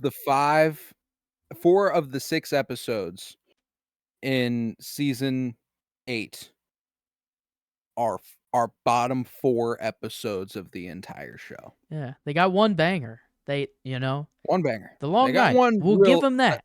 We will one give that's them. in top 5, Yeah. baby, you know what I'm saying? We'll Like, give them The Long Night. I got no problem watching The Long Night whenever. But every other episode was just it's struggling. eh. So, what does that mean for the season? When we rate the season, how much do you think you like it? I Well, mean, comfortably the least likable season, right? and the last least likable season Was was 7. last season, which was an 8. Mhm. Um Yep, okay, that tracks. I'm comfortably 7 or 7. less. Yeah, I'm like 7 was my first initial thing, and I'm like, 7 does might even be kind does the considering the long night enjoyment rating. does the long night bring it up that much? I mean, we also really liked episode 2. It wasn't great, but it's a great a very enjoyable episode. 2 out of So 6. That's 1/3. That's a 3. That's a yeah. 33. No, And I and don't that's if think those that's the 2 math episodes we are should go perfect with. as well. That's if those Um 2 of the 6 are perfect. And but I mean, I'm And if just there's nothing else you like about any other episode, yeah. you know what I I'm I think we're um, we're in the 6 to 7 range for sure. 7 is the ceiling. Um I mean, I feel more comfortable giving it a 6. a I don't flat 6, just flat. I do, when it comes to 6, um, I guess that is 2 points below last season. Like that's yeah, a and I mean, lot. like, 7 is kind of in my head where you start to go, "I like it." Yeah. And I like can't say that I like the last season. I can't, and I didn't think that I would feel that way. I can't comfortably say that. That's how heavily the dang. last 3 episodes weigh it down. Um, so I think I'd be comfortable It's going not 6, a man. 7. And like 6 yeah. Yeah. It might just be a flat 6, huh? Mm. Kinda it wow, that's kinda sad, but it is. Just I for was reference, we gave season 1 a 9, season 2 a 9.75, season 3 a 9.75, season 4 a 10, season 5 a 10, season 6 a 10, season 7 8, season 8 6. I was trying to give it every Quite .25 interval that I could, but I couldn't. I don't think I can. I think it's a 6. It goddamn critically. The Long Night and The Bells are 2 of the most impressive cinematic achievements for television I've ever seen. I'll give it that. It's incredibly well shot Mhm. for 5 episodes. It's incredibly well performed for 5 episodes. It's in like there's a lot of stuff that fires on all cylinders all the way up to the finale. Now the finale does kind of hinder it because it doesn't look quite as good. It still looks fine, but it doesn't look great the way that the rest of the season had. The performances are good, but they're not great the way that the performances had been. It feels like everyone's enthusiasm is completely zapped. Nobody's Mhm. excited about what we're doing. Nobody is happy with what's happening. And I feel like that's inevitably bleeding into performances. It's also directed Indy, who have only directed 3 things, which are episodes of Thrones. So it's just season 8 ends up being the worst season of the show. There's no doubt. Um, do you label this season as a whole bad?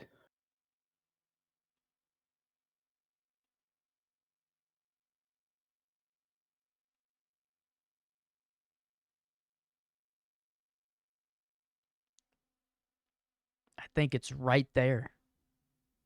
I think it's a 4.75. I think I can't go. I think I can go 5, because 5 would be my ceiling. Yeah. compare it to other TV. Still, this is comfortably the worst season of Thrones television. 100%. I don't think anyone's in debate of that. But compare it to, I don't know, what's just like an average TV show, like just average, like Big Bang mean- Theory. That's an average TV show. I feel like that.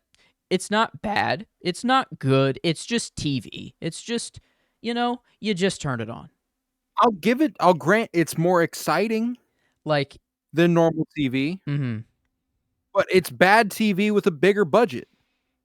Like, that's what we're looking at, I think. Like, it's not good. And now it's not corny bad. It's not stereotypically bad, where it's like, it's not Madam Web bad. It's bad You know, for their standards. It is. Like, this is, it's on for Throne standards. It's honestly an embarrassment. It's not just bad. Mhm. It's like you're throwing your masterpiece just into a flaming pile of dog shit. But Mhm. yeah, fuck. No, it's not 5. Yeah, maybe it is bad. Maybe it is a little I'm bit like, bad. because I've been trying to reconcile it as just bad for Thrones. I don't think it is. I genuinely think it's actually a bad season of television. Because here's the thing. If it was a good season of television and just not very good for Thrones, it would have been season 7. Hmm. Yeah. Like, that's one of those seasons that's a solid season of television. It's not quite what Throne standards were. It's better than a lot of stuff. And I would still label this better than a lot of stuff, but that's simply because there's a lot of stuff. You know what I'm saying? Like, there's a lot of stuff. And when it comes to schlocky television, it's going lower than 4.75. I'll tell you that. But this is like, it's at the threshold of what you could consider below average.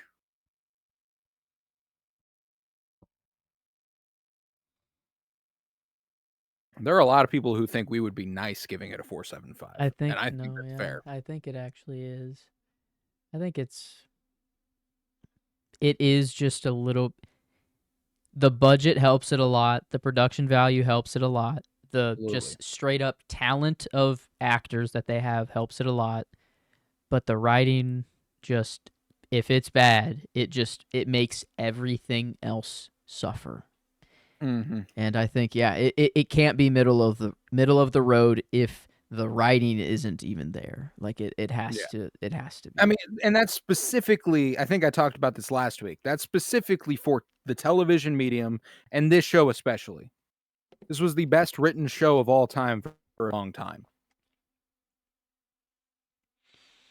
Yeah. If it's written well, it stands the fuck out. Like, it makes it worse. And so, like, I think it's got to suffer for it. Damn. So that makes this season comfortably the worst. Yeah. 8 from last season down to a 4.75. Is that what you want there? Yeah, then it's a 5.17. So a 52.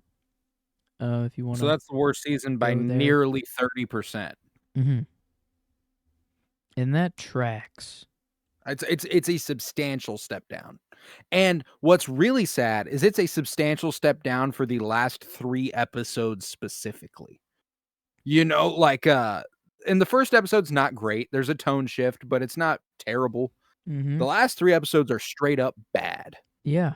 We need 3 more episodes in between the ones we have, the Long Night and this other group, and then one more after to make 10. Yeah. And it's crazy that you arrive at 10, which is what they did every single season before.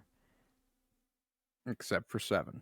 Yeah. It just seemed that it was the golden number. It just worked. And then all of a sudden, when they went from 7, we got a season that was okay. We still enjoyed it. It was made well still. We're like, wow, I'm enjoying this a little bit more than I thought. Usually season 7 and 8 are grouped in together, and I think that's kind of unfair now. I think singling out season 8, 100% do it. Fair. 7, you can criticize it, but not as much as season 8.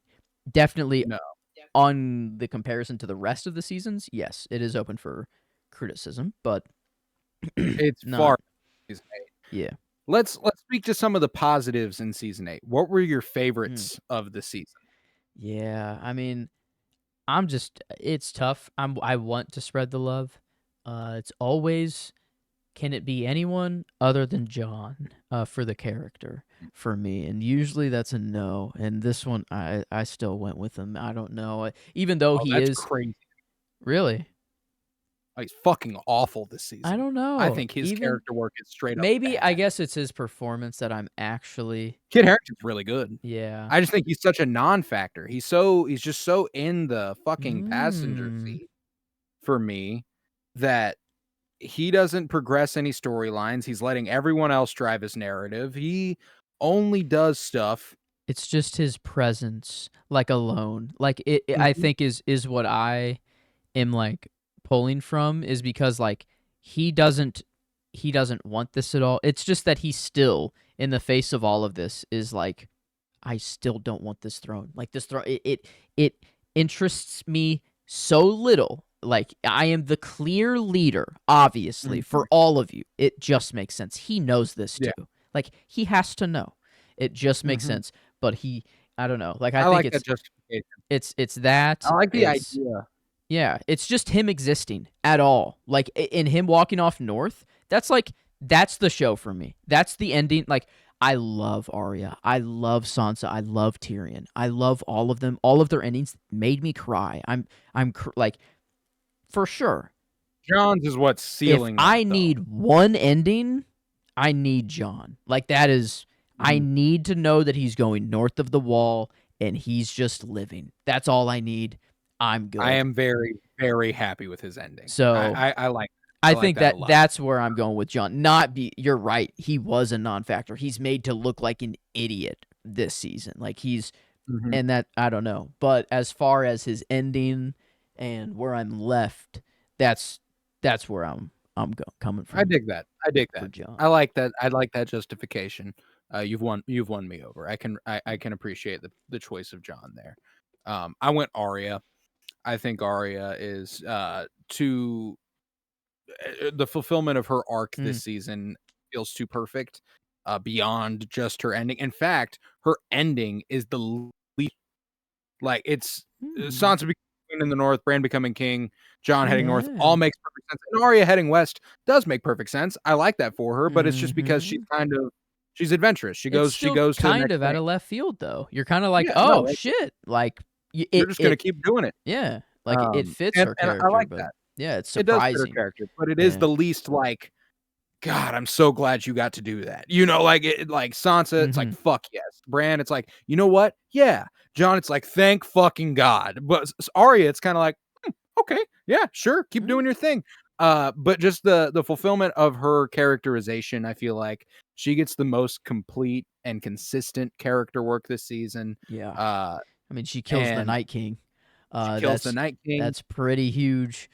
She's the most interesting character besides probably the Hound in season 8, episode 5. That's definitely the best part of the episode too, is Arya and the Hound and them going back and forth. And, like, that's a great fulfillment of her arc, her grander arc beyond her fighting stuff, like her purpose. It's just kind of, who are you now? And him putting it for her like that. So I went Arya for the season. I think that's the first time I've gone Arya for a season. I think so. Yeah, let's see. Because she's real fucking good, man. So I loved her, and I think that she was definitely my choice. I went with her for season 6. Is when I went for Arya. That's probably when She was over in Bravos. yeah, Yeah. popping off, one of my favorite storylines there is. But yeah, it looks like that's it. That's it for me, Arya wise. And then you, I think as well. Yeah. So How many seasons? So that gives Arya 2 season nods in total, and it probably gives Jon Snow what? Yeah, I got 1, 2, 3, 3 from me for Jon. And I gave him 1. So 4 for Jon. 4 out of 16 possibilities. Yeah, that tracks. I'd say That tracks. It does. is Dany maybe the next, or maybe Lena, or maybe it might be Cersei. I don't. Let's see. I have Arya, and then I have. I never gave Okay. Daenerys a season-long character nod. Oh, I gave her 1 in season 3. That's it. That's all she got. Yeah, okay, that is it. I gave Oberyn Martell, and you. Okay, Oberyn got 2. That's kind of sick. Oberyn got 2 seasons, and Dany only got 1. That's kind of crazy. Ygritte got 1. Tyrion, Ned got 2 for season 1. Tyrion got the overlap for season 2, so we got 2 right there. Boom, boom. I gave Davos and the Hound were my other ones. Let's fucking go. That's actually hype. Whole season. That's how you know. You know. Come on. Davos is just an OG. And the Hound. You got a good group. You got a really good group. I'm glad I got a couple supportings in there with the Hound, Davos, and Ygritte. It makes me very happy. I really liked Jon. 3 out of the 4 Jons came from me. So yeah. And were they the last 3 seasons too? Yep. No, actually. No, you got 8, 7, and then 5. Okay. Arya. I like splitting them. I like that. But that makes sense. No, I mean Jon. I'm in. That's why I'm returning to the show. Everyone else is a very, very, very nice cherry on top. More than a cherry. Way more. Jon than a Snow cherry, kind of made me realize I might like him. You know. he like that was kind of. He's kind of. I was like, hold the phone. Wait a second. I'm like. I think he is just that guy. He's that guy. Like if we could take a person out of a show and just put him in the world, man, I don't know who else I'm really taking. I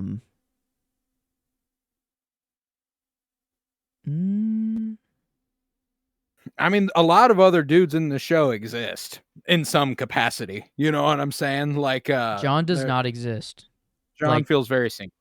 So I respect you going with him on so many seasons. I think it makes sense. I think I don't know that I had a repeat. I think all of mine were singular. Yeah, Ned, Tyrion, Daenerys, Oberyn, Jon, Arya. Jon, oh wait, that's you. Sorry. Arya, the Hound, Davos, Jon, Oberyn, Ygritte, Tyrion, Ned. Yeah, I didn't have a double. I didn't have a repeat. What about performances? What was your favorite performance of season 8? I think Emilia Clarke. I think it's even though the decisions aren't necessarily what we want her to do, she's still acting her ass off. Yeah, it's like I was maybe thinking Kit, but then I'm like, no, Emilia just does it more and like in a different language sometimes. It's like I don't know. And Jon gets a lot of, Kit gets a lot of.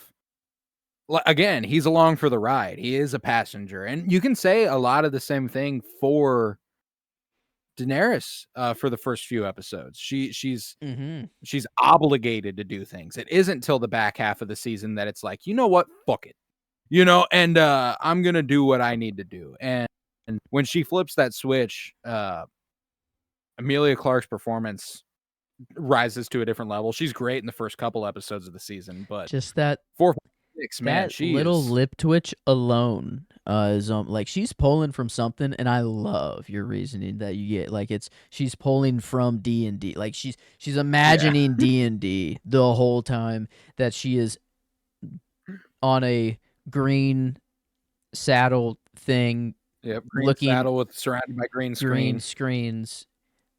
Thinking that the volume, if they knew how to use it, probably would have worked wonders on Game of Thrones. Oh, do they? Well, I guess House of the Dragon. They're still fooling with big budget sets, right? Or are Yeah. they? Oh, yeah. House of the Dragon does a lot of production design. It would be interesting to see Hmm. this world with a little bit more of a volume sort Yeah. of setup. I like them just to not tell us. Just I see don't if want to know. see if it Sometimes when you know it's the volume, you can yeah. tell it's I the want to volume. see if it is seamless. Like if it is just good enough to not actually know. But I mean, like, um, even so, that's one thing I'll say for this season too is the VFX are fucking astonishing. Like they look great. yeah, The Drogon is dragon's real as fuck. The environments are incredibly realistic. Like when Daenerys is sitting up on her dragon in episode 5 looking at the city, she's not actually looking at a fucking city. You know what I'm saying? But she might as well be. And I think that that's some really impressive yeah. work. Frankly, the least impressive VFX work is in the finale. When she's standing up above the Unsullied and the Dothraki and the burning city is in the background, it's just the Mm. lighting's really flat, so you can't really it's Mhm. hard. VFX are hard whenever the lighting's supposed to be kinda hazy and flat. So, like, I'm Yeah. not really putting it as like, "Oh, I don't know what would have made it look better." I just know that it didn't look quite right, you Dip know? into the fantasy route. House of the Dragon does. Like their skies, the Mm. skies look Yes. better in House of the Dragon. They just do. Always. Yeah, that's And true. That's true. I don't know why they just don't dip into the fantasy bag more, you know? Like it makes the dragons look way I'm better. excited to rewatch House of the Dragon season 1 before season Cuz 2. that's what hit me on this watch was like how much better the sky just looked Mhm. in House of the Dragon, and just dragons in flight and everything looked just so much better. I didn't know it could get better than like Game of Thrones. At the time I'm like, "Wow, that's fucking incredible." Like Drogon looks so real. But then now we get House of the Dragon, and they do step it up. So um Yeah. but No, but, so mhm. Amelia Clark gets the clean sweep there. Yeah. What's Yeah. that? I can't imagine that's her only 2, Let's see. season-long nods. It might be, however, Last season, I gave Macy Williams, and you gave Peter Dinklage. So Arya and Tyrion got it there. The season before, I gave Kit Harrington. You gave Sophie gave Turner. Kit Harington 3 seasons in a row. Mm-hmm. Yeah. Um, Yep. There's another yep, Kit for me. these are There's her only another 2. Kit. Mm-hmm. Yeah. Wow. These are her only 2 season-long nods. Yeah. Sean Bean got the clean sweep in season 1. That's just to be expected. Lena Headey got the Yeah. clean sweep season 2. Probably very much expected as well. Nikolaj Coster-Waldau getting it from me, and then Alfie Allen for you Mhm. in That was a season fun 3. one. That's cool. And then here starts the Kit train for me. But you gave Peter Dinklage, season 4, and then another Kit Yeah, from I got a me, couple repeats Lena Headey in for you. performance. Mm-hmm. Peter Dinklage got 2 Yeah. season-long nods, and Lena Headey got 2 season-long nods. Yeah. Besides that, it was, Sean Bean, Alfie Allen, um, Yeah. Sophie Turner, Mm-hmm.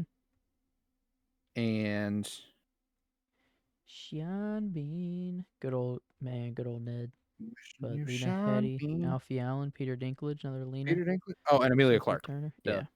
I was Oh, like, and this "What's my one. other Yeah, one?" this season. Yeah, this one. This one. But yeah, But, John got the hat trick for me. He yeah, got the three-peat. 3 But characters and 3 and performances, so respect mm-hmm. that.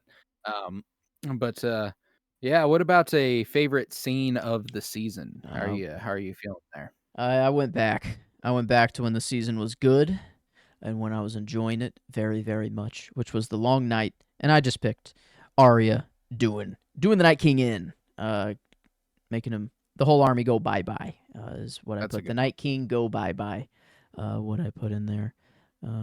Just I yeah, and that's I mean, like, kind of like your dad that is said, the kind of moment. just the real ending of the show. I don't That know, is like the moment. if I mean, I don't like to clock out the rest of the season, but like it might just be better too. I don't like clocking out the rest of the season for the scene that I went with, which is the very last one. The intercutting of Sansa, Arya, and Jon. Mm, You know, I think that in terms of a conclusion to the series and at least D&D understood who the heart was.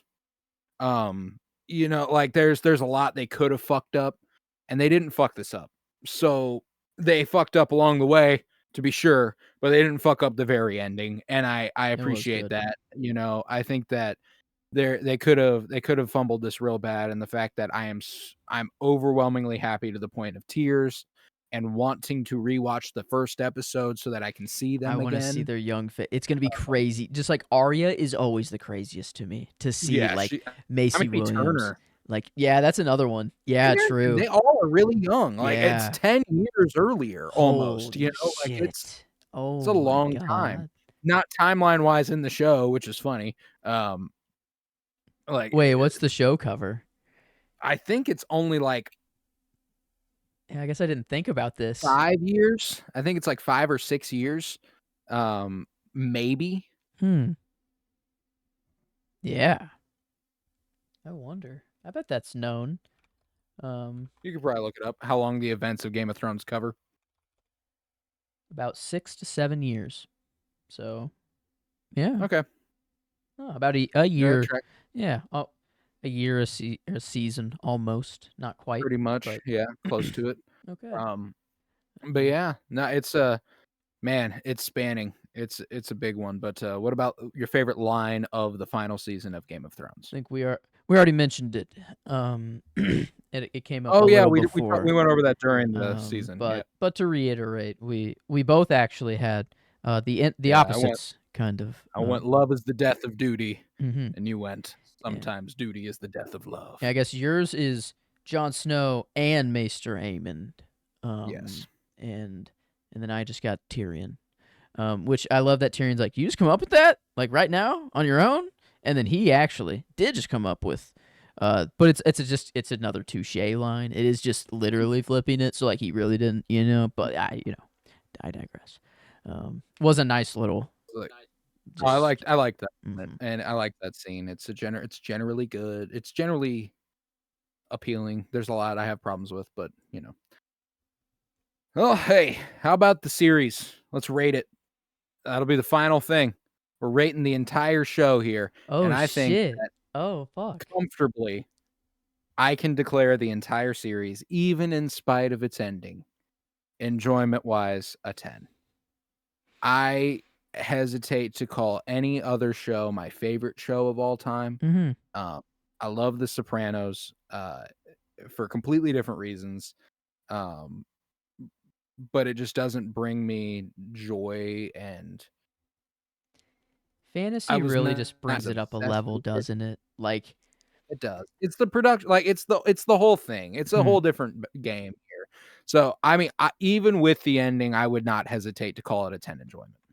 I think yeah. I mean, I'm at least right now. There is not another show that has been created that has gotten me even close, like to this. Like for as long for I the mean, for amount at of least time. 60 Like, hours, like, we'll yeah, leave out like season 7 and 8 out, like, 60 there's not 60 hours of another television show that is as compelling and as all-engrossing as Game of Thrones. mm-mm.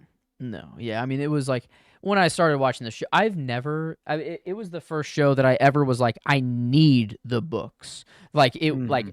It just felt necessary. The next thing to do that for me was Dune. So I have yet to get the books, but I know for a fact I will have to read them at some point, and I will get to them. I Right. will, maybe I'll get them through the library first and then own them. I don't know, but yeah, I will get there. And that so like if Thrones is on the same level as Dune, it's at a 10. Like those are the only.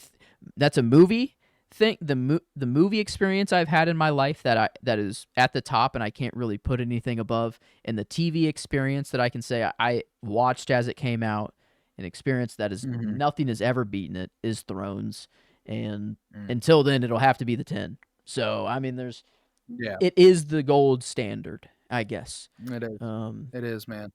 so And there's shows don't do this anymore.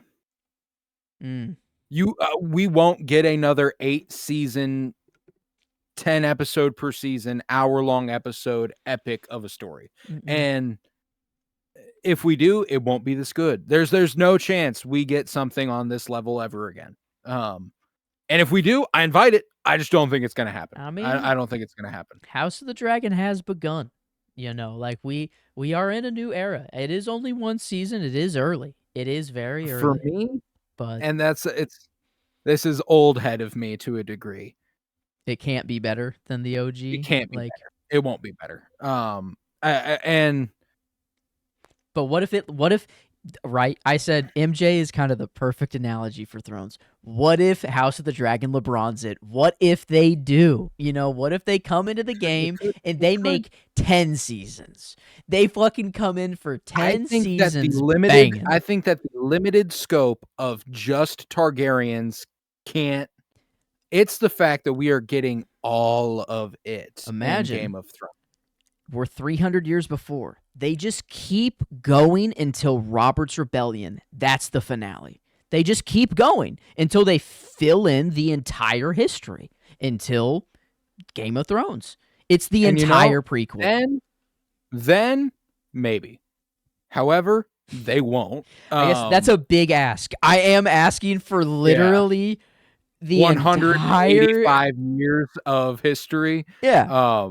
But And in season 1, we've done 11 of them, we're moving. We are yeah. for at pace. 11 years? Yeah. If we're going We 11 would years only need each 18 time, seasons.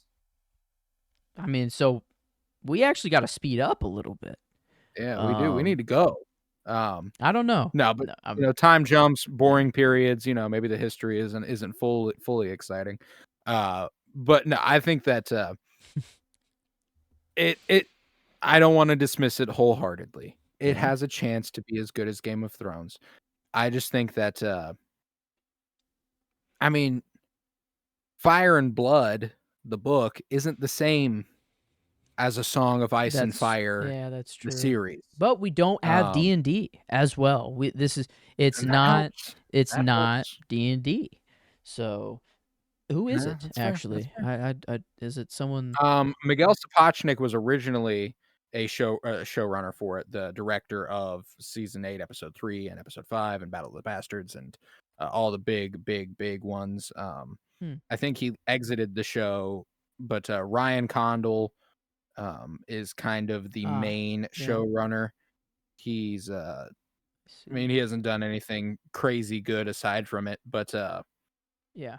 While Sapochnik has not been involved in season 2, Condal remains on board as the sole showrunner, and Martin remains as executive producer. George R.R. Martin. Hello. I'm like, I've just never seen it without George R.R. in front of it. That was Martin. Was very interesting to me, but okay. Oh, fuck yeah. Claire Kilner has directed 5 episodes of House of the Dragon, and she had season 1, episode 4, 5, and 9. So she is going to be directing 2 episodes in season 2, which is grand fucking news because she directed some of those sequences where we were just like, oh my god, beautiful. Man, women, interesting. I don't know. That was another thing D&D just handled terribly throughout the whole show. Women. Sorry, I just think of that little part in Little Women every time with Saoirse Ronan whenever she's talking to Laura Dern, and she's like, I just think that women, and then she goes on to say a lot more stuff, but people usually cut it off there, which is very, very funny. Okay. Yeah. But, yeah, I mean the two directors with the most House of the Dragon episodes under the belt, Claire Kilner and Geeta Vasant Patel, who will be directing 2 episodes in season 2 and directed season 1, episode 8. That's good. So 4 of the 10 are at least by women. That's good. And House of the Dragon gave us our Supergirl for the DCU, which I love to see. True that. Millie Alcock. Fuck, that's sick. Hell yeah. Yeah, very, very cool. So all this talk about Game of Thrones to say, I cannot wait to continue covering this mythology. I cannot wait for season 2. And because of that, I'm comfortably giving Game of Thrones a 10 out of 10 enjoyment-wise as a that entire is what we show. were doing. Yes, we were rating the show. We started doing, and I was about to sign off, and then realized I shouldn't. We were rating the show. Sorry. Yes. Yes. Critically, I think this is the one where you do kind of have to weigh season 8. And if I don't think it affects it terribly. I don't. It affects it, to be sure. The show will forever have an asterisk that says, but the last season, and that it's insurmountable. It is undeniable. Like there's there's no debate whether it's just making the It's show very worse or rare not. that you can have a season of television so universally understood to be substantially worse than the rest of the show. Mm-hmm. You know what I'm saying? Yeah. It's just I'm thinking, I'm trying just to look at like what an average of all of our And critical, things would as be. someone who used to lie to myself about the last season, Mm-hmm. if you do think this season is as good, you are lying to yourself. It's just a Yeah. guarantee. I Yeah. understand. I get it. You don't want your precious baby that you spent so much time watching to be a disappointment at the end. But hey, part of the journey is the end, but it's not the whole journey, you know? We had to get there, and getting there was fucking sweet, you know? We had a great time for several seasons, firing at the highest clip imaginable for television. So, I mean, I have the numbers. I do have the oh yeah. exact average numerically, mathematically, what our number would be, but I'm curious just what your gut is in I that case. imagine I would be I mean, it's probably just south of 8, if not right at 8. Um, I think 5-1 or not 5-1. What did we get? 4.75. 4.75 really fucks it up. That really puts a dent in things. Um, Mm-hmm. I think that it puts a dent in the show overall, but how good it was for so long outweighs how bad it was for so little. So I'm gonna go 8.25. Okay. I think like that's where my gut kind of took me. I was like it's a little bit north of 8. 8 felt a little too low, so I was like 8.5, maybe thinking 8.75, but 8.5 felt like my gut. Mathematically, it's an 8.66. I Actually believe it. I still mean, we gave because several seasons 9.5 to yeah, 9.75. it goes 9, 9.25, 9.5, 9.75, 9.5, 9.5, and then 8 and 4.75. And 4.7. So, but like the first 6 seasons, we are 9 or north. So, yeah, I think like, but 8.75 is too high. That like And I don't know. 8.25 was where my gut took me, but you could talk me into 8.5 for sure. Eight I mean, and 9 is like I okay, think it's not 9. 9 is it has to that's where the end asterisk well. affects it, Yes, it you has to know? end well for it to be a 9 or above. I think an 8.75 is maybe where I could see it being an 8.75. Like it is that close. Like it is just the ending.